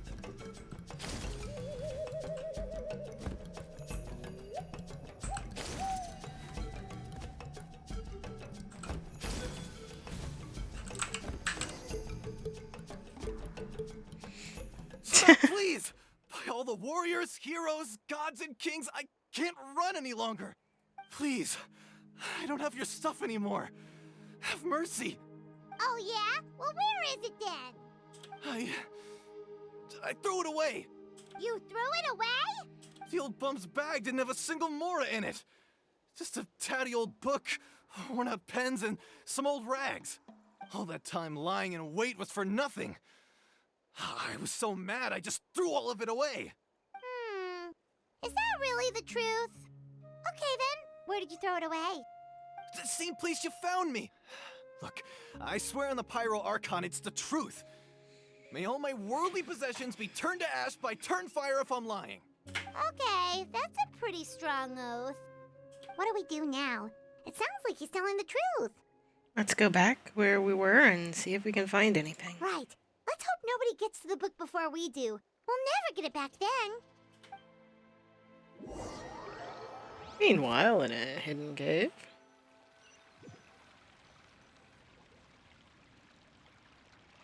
Although the Turnfire is a heroic symbol in Hoytzatlan, it always comes with the more ominous implication of eventual tragedy. This holds true for all bearers of this ancient name in recorded history. Each one of them died of non-natural causes, as if the specter of the Turnfire was always lurking in the background. This appears to suggest the existence of some higher power that is always watching the name-bearer, examining their actions, and eventually demanding payment in return. None can escape this payment, unless, perhaps, they could honestly swear by Turnfire to never make a single mistake in their entire life. You Punky's Turnfire. What an incredible work on ancient name philology. I can't believe it was just lying there for me to take. Let me see, the author is... Ponche. Nice. A gentleman and a scholar. Silence, book muncher. The great Kahulahow will suffer your droning voice no longer. Do you truly find no joy at all in perusing such rich historical records? Joy? What joy is there in this pointless drivel? Well, it makes a pretty shocking prediction. Every bearer of the ancient name Malipo eventually meets a grisly end. Maybe that's the price you pay for the name that means price? What? You're saying Kenichi will die a violent death? So I'll finally get to take over his body? When? When will that glorious day arrive? The great Kahulahow demands to know! Wow, you are just irredeemable, aren't you? An agent of chaos down to the core. You make us Abyss Order folks look like saints in comparison. Silence, maggot! To presume that anyone compares your kind with the great Kahula is sheer vanity. And if that day ever comes, oh, your doom will soon follow. You don't need to lecture me about Doomsday. Here's what I know, based on countless historical texts. All civilizations will be reduced to rubble by the passage of time. From ancient kingdoms, to heavenly thrones, to worlds beyond, there are no exceptions. But from the ruins of every civilization, the dust will rise and never settle, thus transcending the confines of time. That dust is what we call a civilization's spirit. And you, great Kahul Ahau, are one such speck of dust from a bygone age. I've paid dearly for the chance to observe you up close. Now, let me take a good look at you. We'll see whether any memories of that age still remain inside you. Random.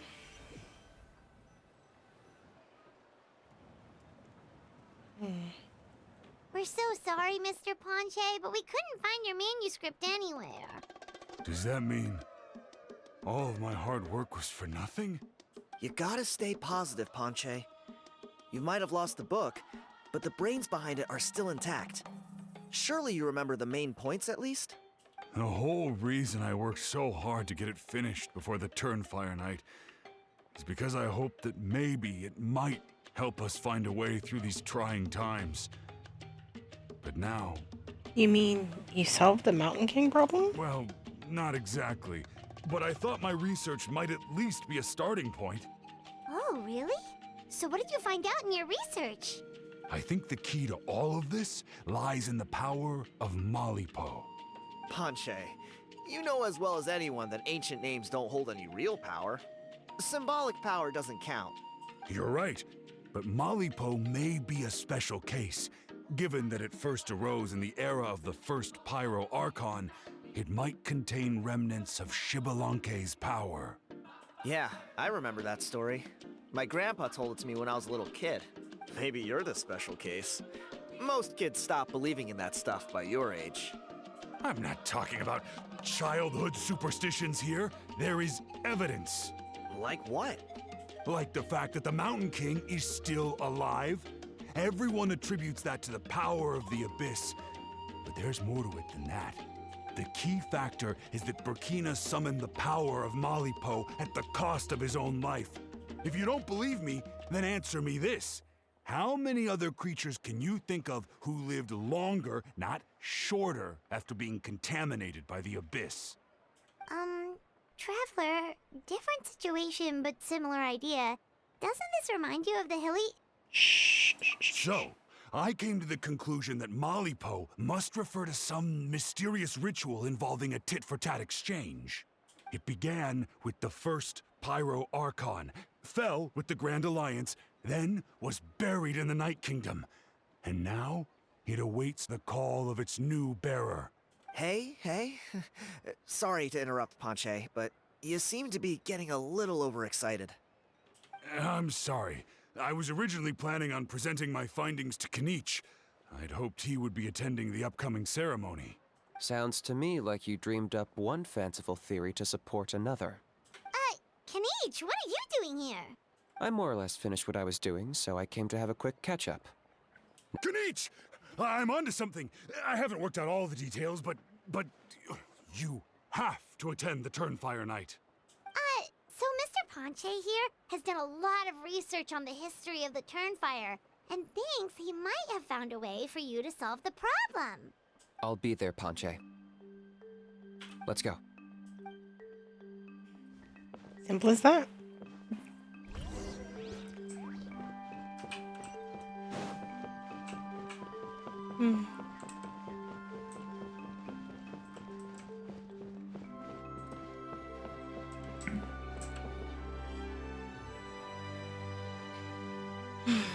Here will do. Found a way to summon a beastly roof? Yeah. I'd like your help giving it a trial run tomorrow. If that works, we have our plan come Turnfire night. Sounds like you're not considering Ponche's idea. You heard him. He hasn't worked out the details yet. We need a more practical solution with concrete steps to follow. Yet. Are you saying you think he might actually be onto something? I think it's possible, based on something I know about the war 500 years ago. Oh? Burkina didn't fall to the abyss. He was killed by the Mountain King in an episode of madness. In his final moments, Burkina made the fateful decision to not fight back, and instead pass his blood and power on to the Mountain King.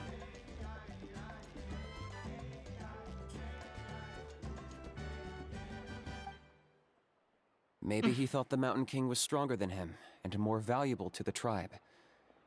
Or maybe it was just out of loyalty to his friend. Either way, I can believe the Turnfire was involved.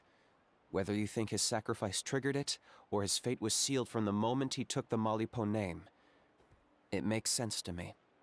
How can you drop these truth bombs with such a straight face? This is what I've gleaned from my many interactions with the Mountain King. His mind is so disordered. It took some time to piece it all together.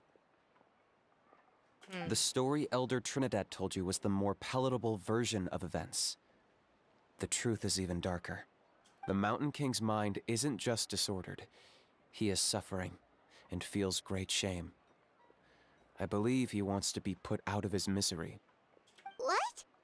Then what should we do? Should we grant him his wish? Of course not. We should help him move to a new home. So your goal hasn't changed. It's the only practical solution. The Mountain King is a hero to my tribe. An object of worship, even. Ending his life would be like desecrating a statue. Still, he's been the cause of multiple disasters, and we can't afford to have any more. Ugh. Practical solutions hurt Paimon's brain. Can we follow our hearts next time? Then let's break for the day. I've already found a suitable venue for tomorrow. Tomorrow it ain't.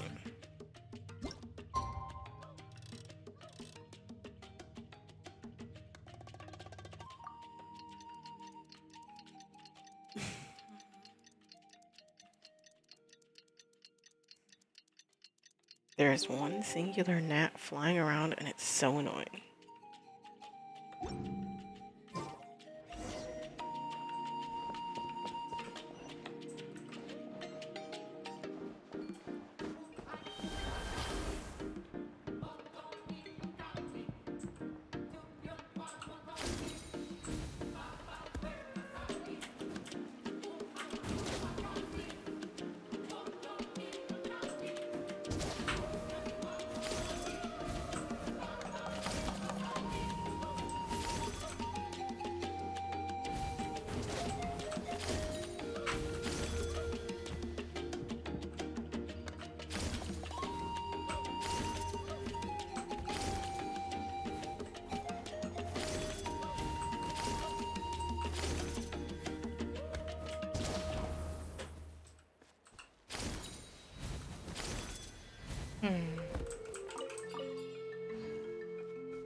Oh? There's a Pyrolucious nearby.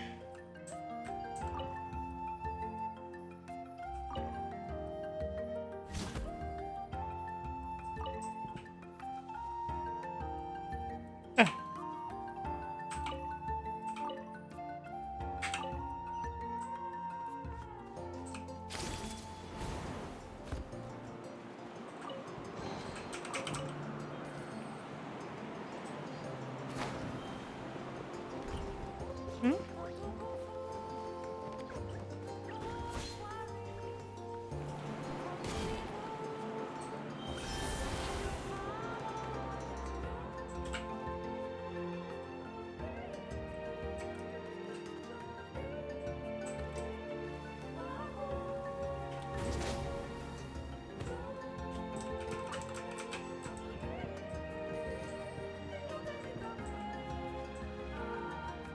Kenichi. You're here. Very punctual. Oh, so the gruesome twosome come crawling back. Huh. Here to make amends after the gross irreverence you displayed last time? No. Very well. The almighty Dragon Lord Kahula shall grant you the audience that you seek. Now pucker up and kiss our feet. Kenich, didn't you say you found him a teacher? He's just as out of control as ever! Hey! No one gets to discipline the almighty Dragon Lord Kahula. No one! How do you put up with this behavior? Maybe because I've never had a gentle-natured companion like Paimon to compare against. Is that a compliment? Yeah, I see what I'm missing out on now. And it's a lot. Kenich! We could drown this measly flying ant in one droplet of spit! How dare you compare her to the almighty Dragon Lord Kahula? Oh, just wait till I possess your dead body! I will commit heinous atrocities! Tear down your legacy! Destroy your reputation! Wreak havoc on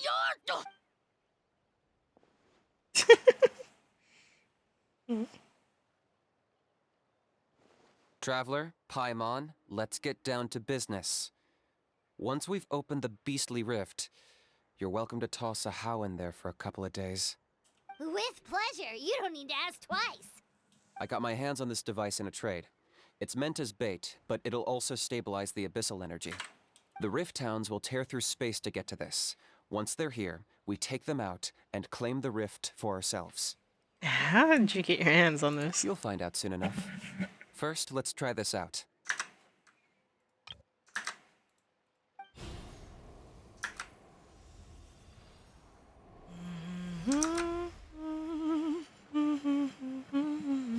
They'll tear you to pieces given half the chance, so be careful.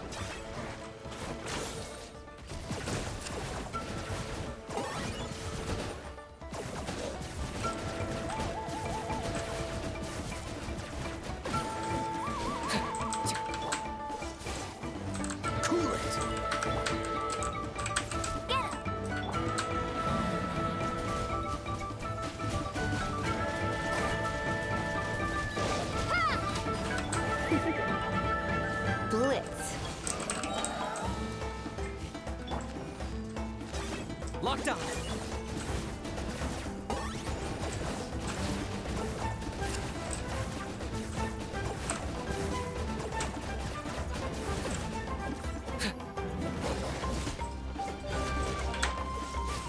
Dodge this! Go, berry button!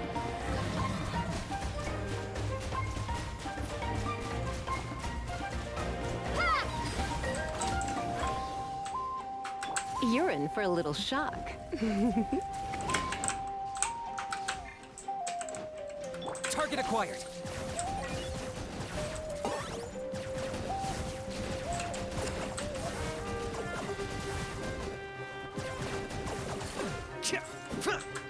Cool it!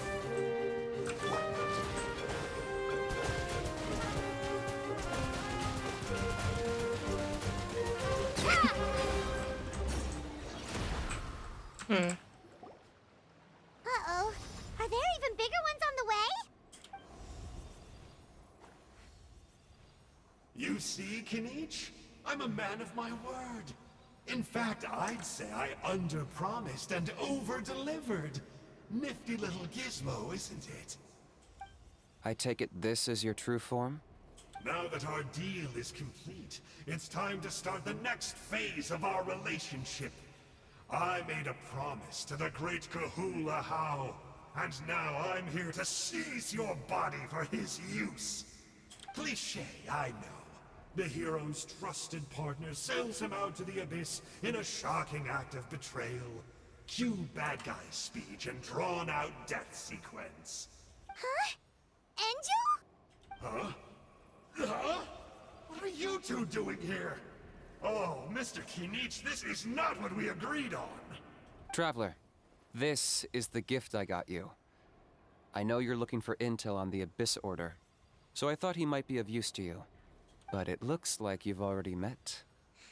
We've met. We've beaten them up before. Yikes. Frosty reception. Gotta say, I kinda pictured this moment going a little differently. Tears of joy welling up in your eyes as you say the words, "It's good to see you again, old friend." Don't be ridiculous. Sounds like you've been reading too many romance novels. There we have it. Change is inevitable and nothing lasts forever. Pity. Well then, time for you to meet the new me. This time, please call me Sanka. The thing calling itself Sanka. Sanka! Aha! So you're Glasses Guy! You tricked Huni and Toba into telling you a bunch of stories! So, what's your real name? What does it matter? A name is a superficial label. It's what's deep down inside that counts. And I've shown you the deepest parts of me. You mean the masochistic parts? That would explain a lot. Why else would you show up here and start acting like a wise guy? You looking for a fight? As I've said before, but my one quibble is that you really don't know your own strength. And what are you doing here? Wait, of course. You're the one behind all the recent Abyss activity. Let Paimon guess. You've been provoking the Mountain King too. Haven't I told you before? I'm not part of the inner circle who do our highnesses' bidding. My interests are far more low stakes. I spend my time digging for truth in ancient doodads and books. You really think a benchwarmer like me is capable of more than that? I investigated him. He's not connected to the recent events. Just happens to be in the area. So, I struck a deal with him. He helps me summon a rift. I allow him to do some historical research. But that's all over. And now Kinich wants to hand me over to you. Well, I was hoping this would be an opportune moment to whisk away his body. That would have given me some more time to study the great Kahula How. But now I've run into you, which is just my luck. Or maybe I've incited the wrath of the Turnfire, and this is the price I have to pay. But I don't understand. What did I do wrong? You tricked Huni and Toba? Wait, does that count? Let me think.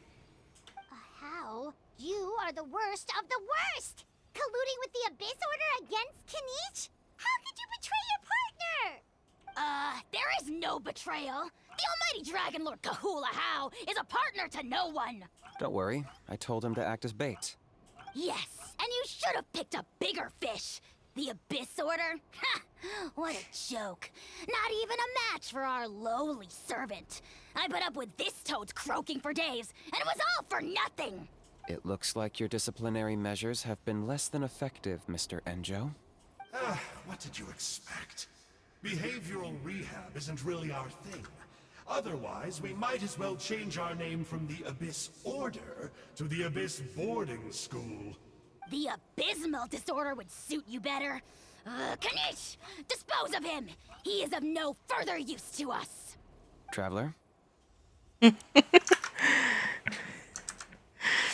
Be my guest. The Abyss Order is a threat to us all. Lemko will never amount to much in the Abyss Order anyway. You see, this is why I like you. Still, you shouldn't underestimate me just because I'm a lowly clerk. I could never beat you in a straight-up fight, but when it comes to running away, I won't lose to anyone. Do me a favor and remember how fast I disappear. Maybe then you'll show me a little respect next time. Darn! He got away again! Couldn't you have stopped him? It's alright. He's not worth our time and energy. Besides, it seems like he's in debt to a lot of people. I'm sure they'll keep him busy. If you say so. Still, Paimon's kinda surprised that you actually struck a deal with someone from the Abyss Order. To borrow that guy's words, names are superficial labels. Whether you call it the Abyss Order or anything else, it's a broad generalization at best. Think of it like apples that have fallen from a tree. If you tasted each one, you'd find that they're all at different stages of ripening. Even the unripe fruit blown off its branch before it's fully grown can still be brewed into a fine wine. Everything has its use. Huh. Well, in that specific sense, maybe Enjo's not such a bad apple. Not rotten to the core, at least. Of course! Only the almighty Dragon Lord, Kahula How, is rotten to the core and evil beyond redemption. Ugh. So what exactly are you anyway? You're definitely the evilest little thing Paimon's ever met. Don't worry, he can't hurt a fly. Because you signed a contract? You could say that. Paimon heard that those kinds of contracts might come with a terrible cost attached. Is that true? Such as a How watching me like a ravenous vulture? Vulture? Vulture? We are the Dragon Supreme, sovereign ruler of the Nation of Flame. Let's pick this up another time. It's getting kinda late. You should go back and get some rest. Big day ahead. Tomorrow's Turnfire Night. Time to light the sacred flame and burn away the filth for a legendary 500-year-old warrior. Oh yeah. Hearing you lay it out like that is making Paimon a little nervous. For all the work we've put in, it all comes down to tomorrow night. We have to make sure we solve this problem once and for all. Then it can't hurt to say this one more time. Good luck to us both. Good luck to us both. See you tomorrow.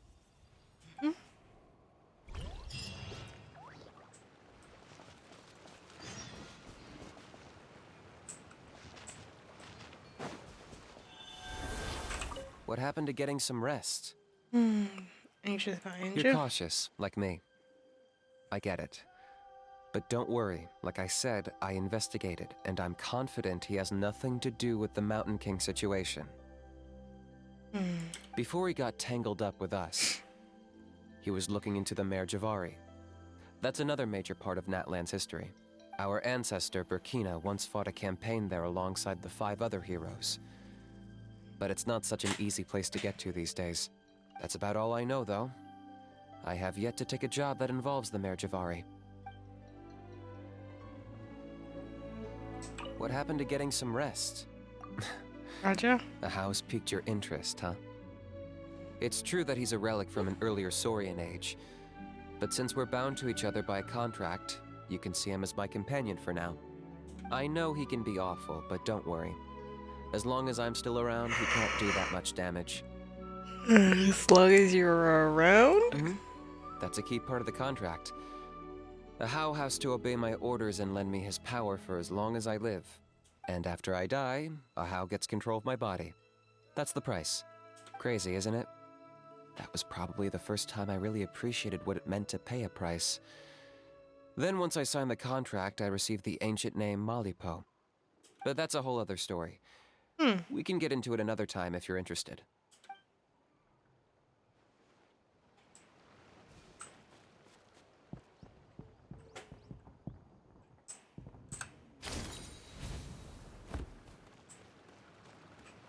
Oh man, are we really not gonna get the book back?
Yak my sword, the thief.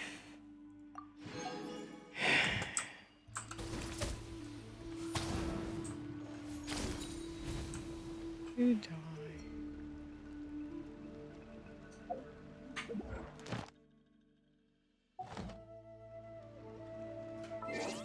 All right.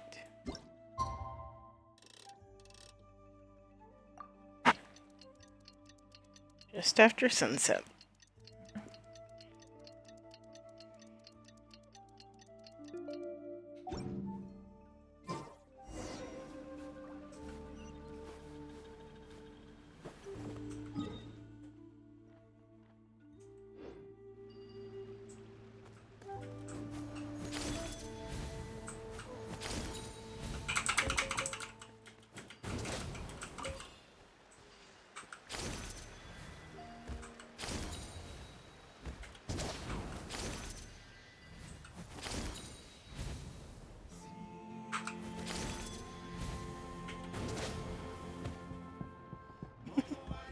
You get some good distance if you know what you're doing. Ah, at long last, you're back. I hear you've done much for our people these last few days. Everyone has nothing but praise for you. Many young people have heard the rumors too. They're all eager to meet our new flame bearer. Well, they won't have to wait for long. It's almost time for the ceremony. Yep, yep. We really hope we can resolve the Mountain King situation quickly and smoothly.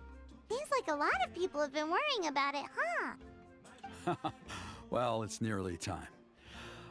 So, if you're ready, then follow me to the ceremony site. Party cannot be changed during turn of night, so please choose a suitable party in advance. Let's head off. Off we go!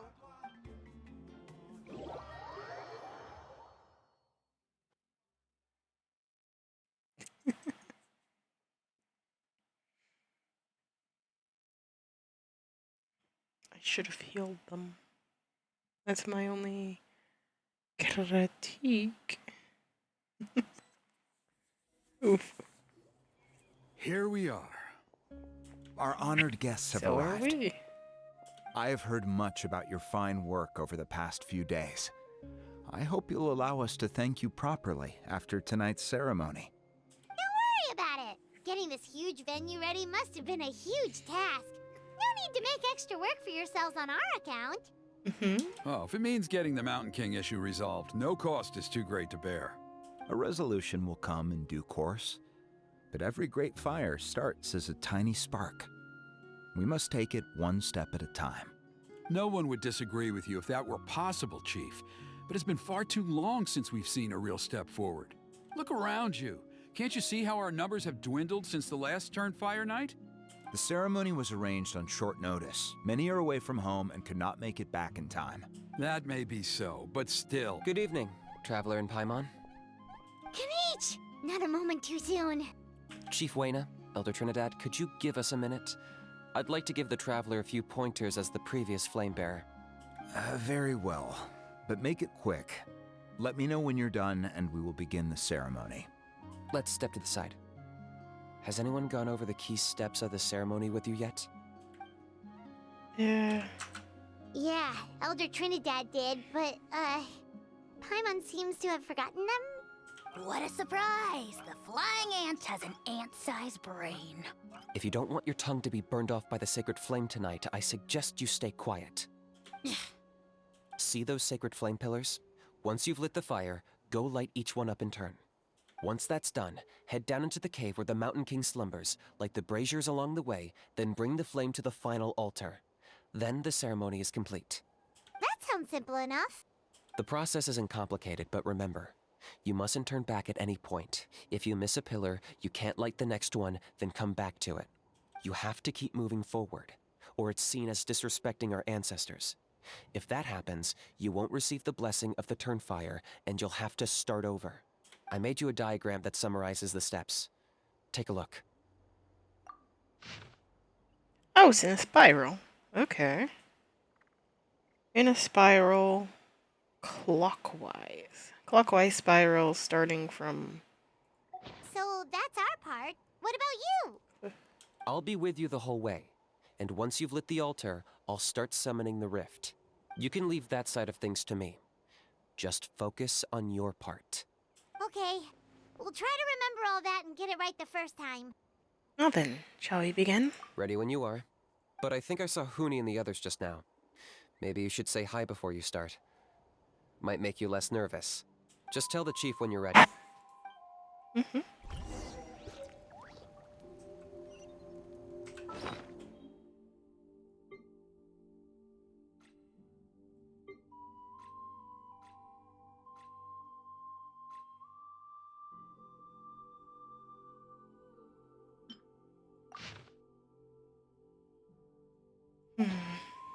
It resembles what? Resembles the sickens of the canopy's totem.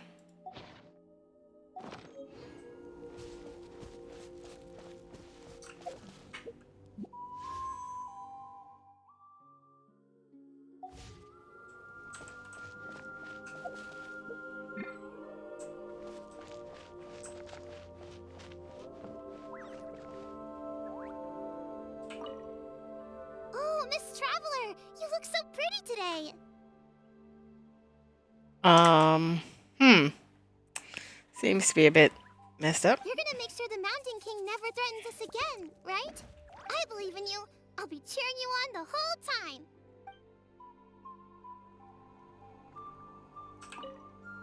Mighty Outlanders, please remember, you must cleanse as much abyssal energy as you can.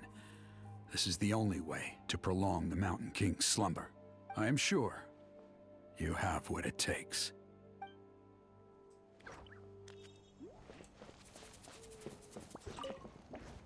Miss Traveler, you're finally here! I even dragged my uncle out to watch the ceremony. Hello, hello. Although I'd hoped for the Malipo name-bearer to perform this ceremony, that was never anything to do with you, so please don't take it personally.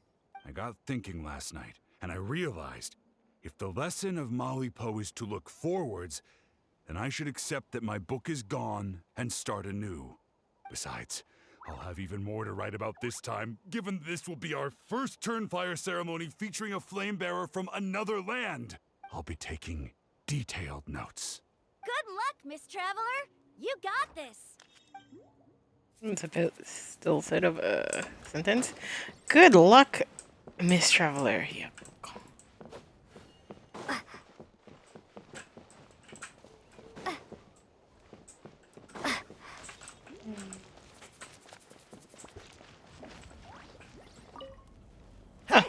Bet you're surprised to see me. Didn't think I'd be coming, did you?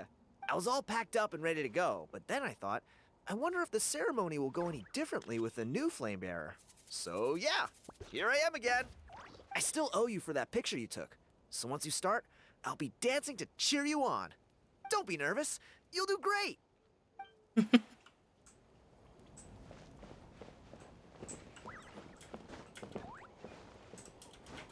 All right.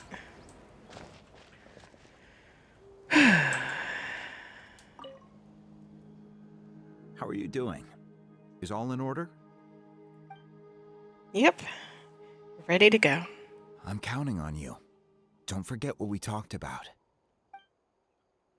By past fuel and present flame, life marches ever on. My brothers and sisters, the time has come to light the fire once again, and let the Turnfire night shine bright in Hoytzitlan.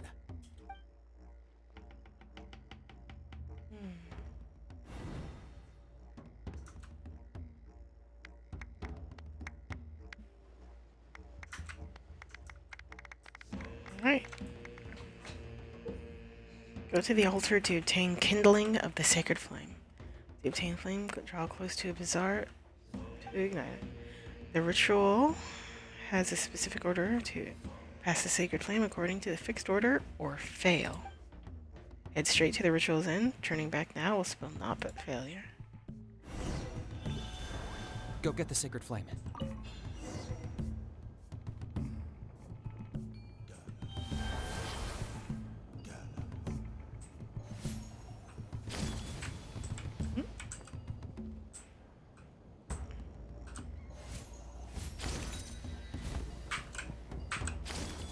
Nicely done. Off to a good start.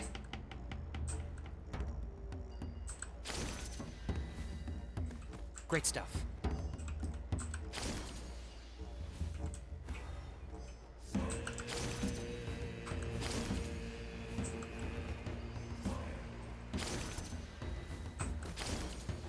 You're over halfway. Keep it up.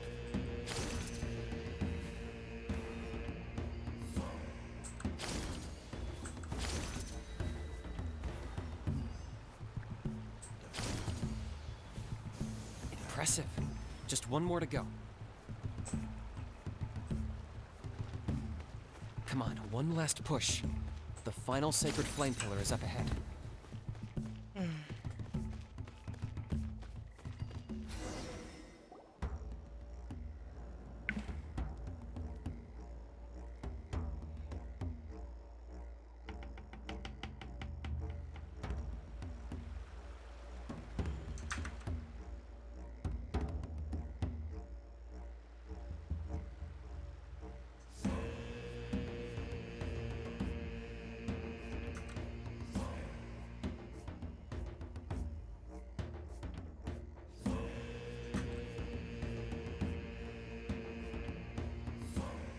Great.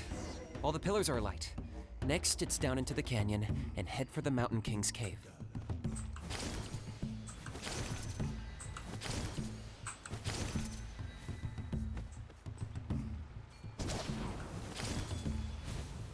Almost there. The cave is just up ahead.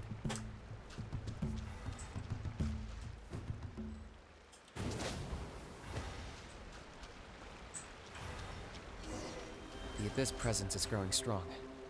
We should deal with the contamination first.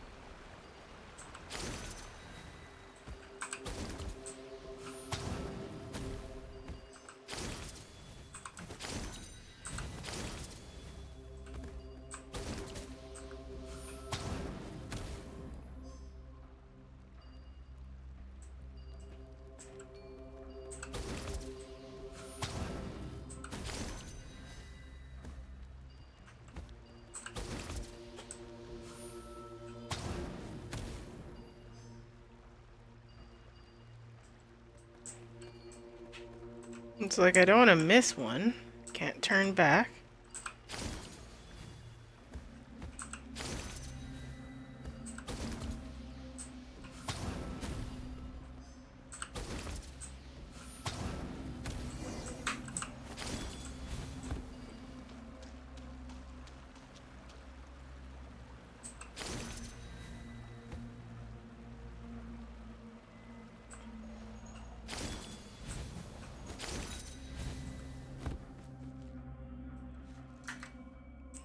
You can see the corruption on his belly.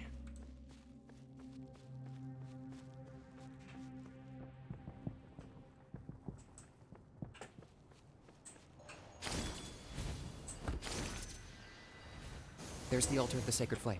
Remember, light up the torches around it first.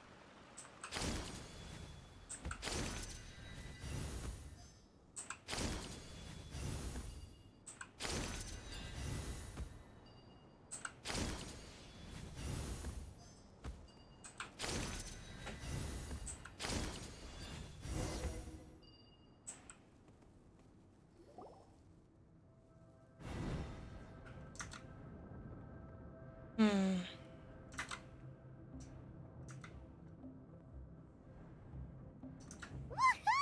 We've lit up the final altar!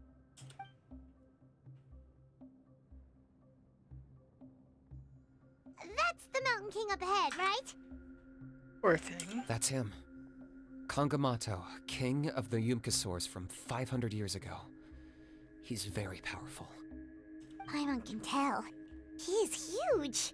Let's tread carefully. We don't want to wake him up. Should we pretend to purify the king? You've made it at last. You did even better than I expected. Traveler, now comes the final and most important step of the ceremony. Please use the power of the sacred flame to cleanse the Mountain King of abyssal filth. There's no need this time.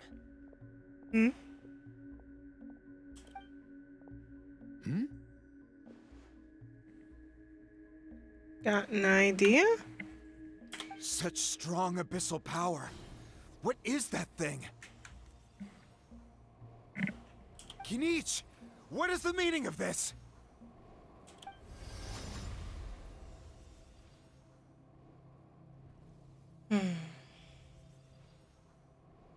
Is that a beastly rift? Chief Wyna, Elder Trinidad, this is about to get a little dangerous. You should step back. What do you think you're doing? Solving the Mountain King issue. You mean by having him torn to pieces by rift hounds? No, stop! We can't let that happen! Foolish Locust! Can't you see? We're trying to shove your Locust King into the beastly rift! But... I'm sorry, Chief Wyna and Elder Trinidad. This is the only way. Can you promise me that no harm will come to the Mountain King? I can't guarantee it, but I'm fairly confident. Traveler, this is not what we agreed on. You must cleanse the Mountain King of every last trace of abyssal contamination. I've changed my mind. I don't want the king to die. Okay, I see what this is. You've been in cahoots this whole time!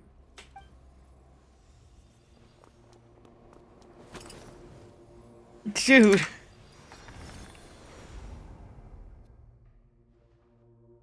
Ugh, you imbecile! What have you done? Oh no! The device is destroyed! You forced my hand. I had no choice. Elder Trinidad? What are you doing?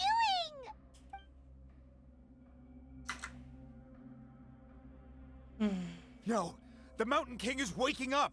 He will cause even more casualties! Everyone, out! Now!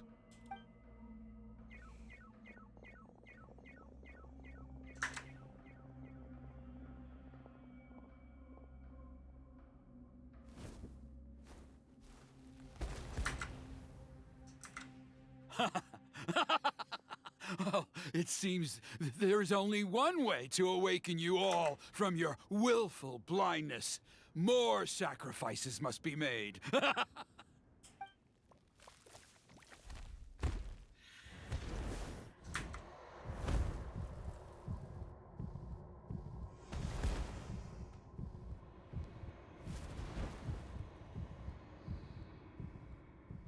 Take me, oh Mountain King! Take me as your next sacrifice!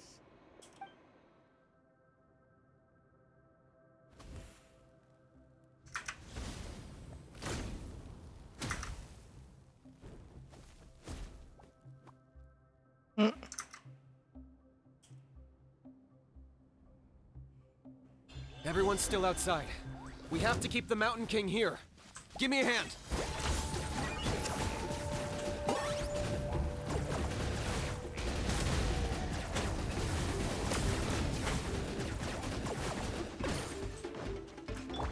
Oh, so sorry. Watch out for the fruits he's spitting out. I can use those against him. Yeah, that's it! Surrender and I'll be... Wipe out! Freeze! Dodge this!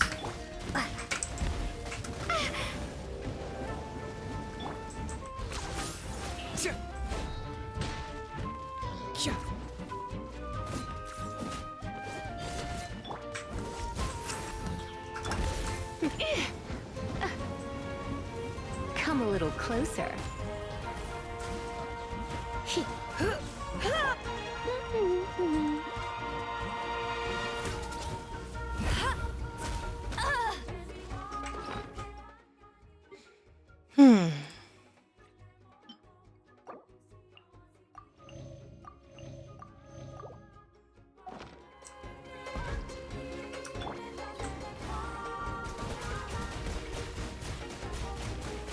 Jiggly badly.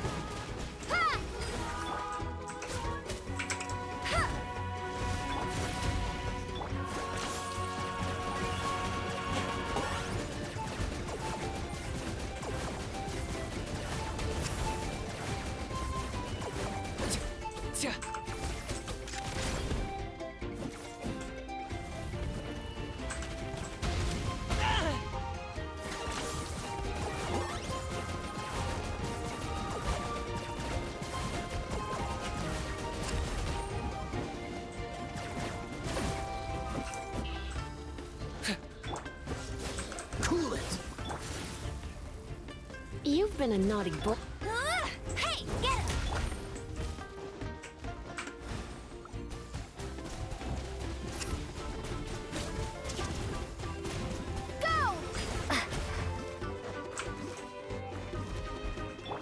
This moment will be frozen in time. You're in for a little shock. Ha! Yeah.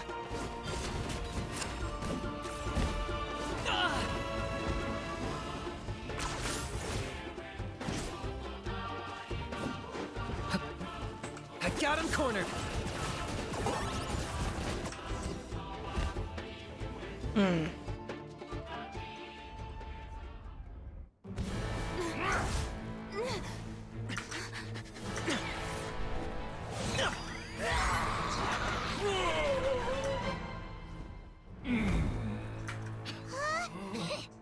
What do we do? We can't open the rift!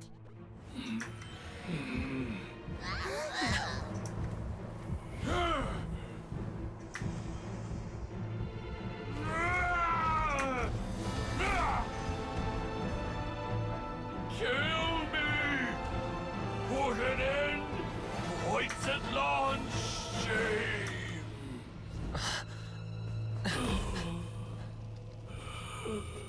By past fuel and present flame, life marches ever on.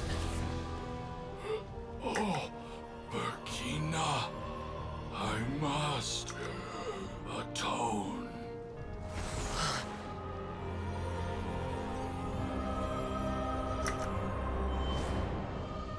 Patience. We will answer to the fire for all our deeds. Even if one day I fall behind, never look back. Keep moving forward, as we are now.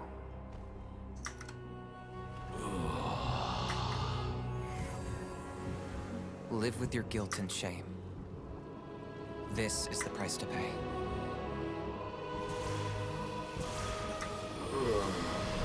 Heir to the Turnfire, please use my ruined vessel to train the heroes of the future.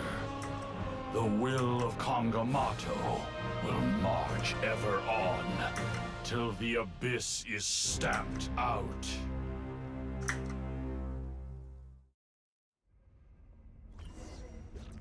The guy had a big voice.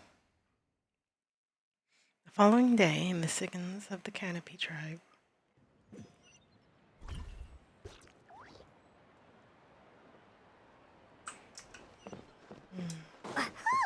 Pretty eventful day yesterday, huh? Paimon wonders how things are doing now. Let's go ask the chief!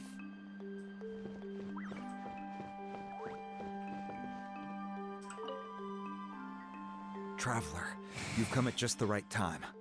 I have some good news for you. Trinidad's condition is stabilized. He suffered burns on much of his body, but we believe he'll survive. Guess that's the best news we could hope for. Paimon has to ask, is everyone in your tribe such a risk-taker? First Kinich, then Elder Trinidad? Is this the scions of the Canopy's adventurous spirit in action? We're simply not afraid to charge ahead into the unknown. Is Kinich okay? He's fine. Don't worry. He's gone to check on the Mountain King. Something most mysterious has happened. After the incident yesterday, a transparent shell is formed around the Mountain King's body. We don't understand the mechanism behind it, but the shell appears to insulate him against the influence of abyssal power. It is somewhat akin to a scab, in that it stops the abyssal energy within him from bleeding out, while also preventing further abyssal energy from seeping in and infecting him. We've never seen anything like it. The tribe's most senior elders believe it was caused when he was burned by the sacred flame, similar to the way burned wood becomes charcoal. I think their theory makes sense. After all, we've never thrown the Mountain King directly into the sacred flame before. Wow. So it's made a barrier against abyssal energy? That's a good thing, right? It's practically a miracle from what we've seen of it so far. It means that the Mountain King's level of abyssal energy is now stable. No longer will we need to perform an annual cleansing ceremony. Wow, that's amazing! Is it really just the power of the sacred flame? I know what you're thinking. The young people in the tribe are already speculating that yesterday's ceremony was a Turnfire night like none other in our history. Because you and Kinich, you summoned the very flame that appears in our ancient legends. A great transparent ball of fire. And that fire is what saved the Mountain King. Whoa! So that was the real Turnfire? I may be the chief of this tribe, but I've only ever known the Turnfire as a concept in our legends. I cannot answer that question. If anyone can answer it, I suspect it would be the bearer of the Malipo name. He is in the Mountain King's cave as we speak. Ah, so Kinich then. Why don't we go see how he's doing?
Hello. Hey yourselves. You two doing okay after yesterday? We were gonna ask you the same question. You scared Paimon half to death when you rushed into the fire. Sorry, I couldn't just stand and watch the Mountain King get burned alive. So you thought you'd try and extinguish the sacred flame with Dendro? Or is that an attempt to make the almighty Dragon Lord Kahulahau die of laughter? The sacred flame only possesses a fraction of the Pyro Archon's power. It's not as if I was fighting the Pyro Archon herself. Kinich, when you went into the flames, were you intending to, Intending to what? do the same thing as Burkina? Sacrifice myself? Of course not. My focus was on keeping the Mountain King alive, not on what it would cost. But now I'm curious. What made you think I was going to sacrifice myself? Well, because everyone's saying the Turnfire is what saved the king last night. And Ponche's theory was that summoning the Turnfire is a tit-for-tat exchange, right? So, Paimon thought you decided to pay for it with your life. So you've heard that rumor too. I'm afraid I can't say for sure. What happened yesterday was a first for me too. Well, even if you don't know, there's probably no one in the world who does. What I would say is, if that really was the power of the Turnfire, I'd sooner believe that the Mountain King summoned it himself. The Mountain King? Then, what price did he pay? The core meaning of price is not atonement or compensation, but what you're willing to give up in order to obtain what you want. It's easy to die for your sins. Much harder to live with the guilt and keep on going. In the end, the Mountain King chose the latter option. For Burkina and for the tribe. That's the price he paid. Alright, so how is the Mountain King doing now? Health-wise, there's nothing to worry about. He'll enter a fighting stance whenever we set foot in his territory. But his attacks are gentler now and not as crazed as before. Like he said yesterday, he just intends to be a sparring partner for people to practice with. You said health-wise. Is something else bothering you? Yeah, I tried communicating with him again, but he didn't respond. We dare say that Locust King has well and truly lost its mind. The lights are on, but nobody is home. Its body remains fighting fit thanks to the perverse power of the Abyss, but time has been less kind to its soul. It was ground to a pulp long ago. But we saw him come back to his senses yesterday. That was merely one last burst of brain activity before it croaked. As you humans would say, it went out with a bang. Oh, come on! Stop being such a doomer. Paimon bets the Mountain King has finally let go of the tragedies of the past now, and is focusing on moving forward. That's why he doesn't have time to chat with us. He's too busy thinking about the future. Well, at least it means my fellow tribespeople can move forward now, too. Thank you for your help, Traveler. I owe you one. Nah, you already gave me that gift. That's right. You caught Enjo for us, remember? But he ended up being completely useless. It's not a fair trade if you lost out. That's on him. It's not your fault he's useless. Besides, we're friends now. You don't know us anything. Friends? But your friendship is an even more valuable gift. I can't in good conscience accept it for free. So promise me, if you need anything in the future, you'll come to me. For you, I'll do anything. I'll keep it in mind. Kenichi's deal.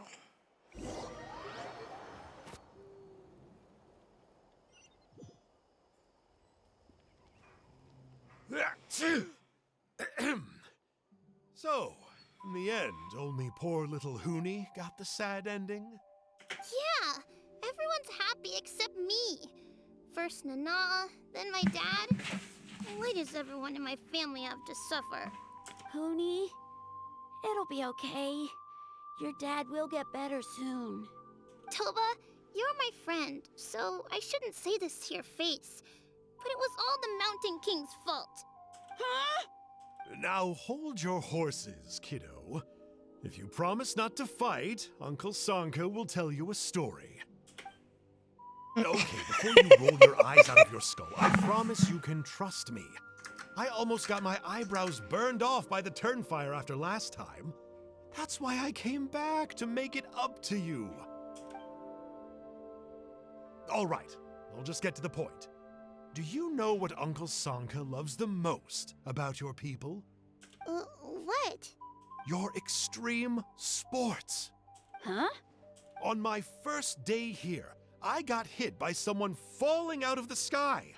I believe you call it bungee jumping? It's a dangerous sport, to be sure, but the courage it took to make the jump impressed the heck out of me. So, I introduced myself to the jumper, we made friends, and I even helped treat her wounds. Did her rope break or something? Oh, such a nice friend. Of course. Anyway, the good times didn't last, because I got captured by a powerful foe, so we had to part ways for a while.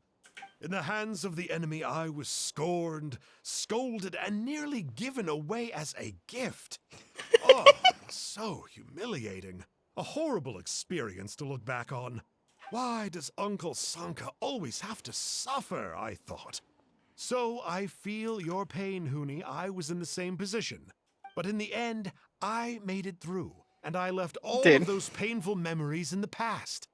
I even managed to reunite with my friend. Is that it? The moral of the story is to look forward in life, right? Yeah, we've heard that one millions of times. Sorry, Uncle Sanka, but you're not cut out to be a teacher. Very smart, Huni, but not quite smart enough. What I'm trying to tell you is that after I reunited with my friend, I found her injuries were all healed, but she really missed her family. So, I thought you might like to see her too. She's right behind you. Turn around and see. Another trick about not turning back? I'm not falling for that one again. Huh? Did she not die?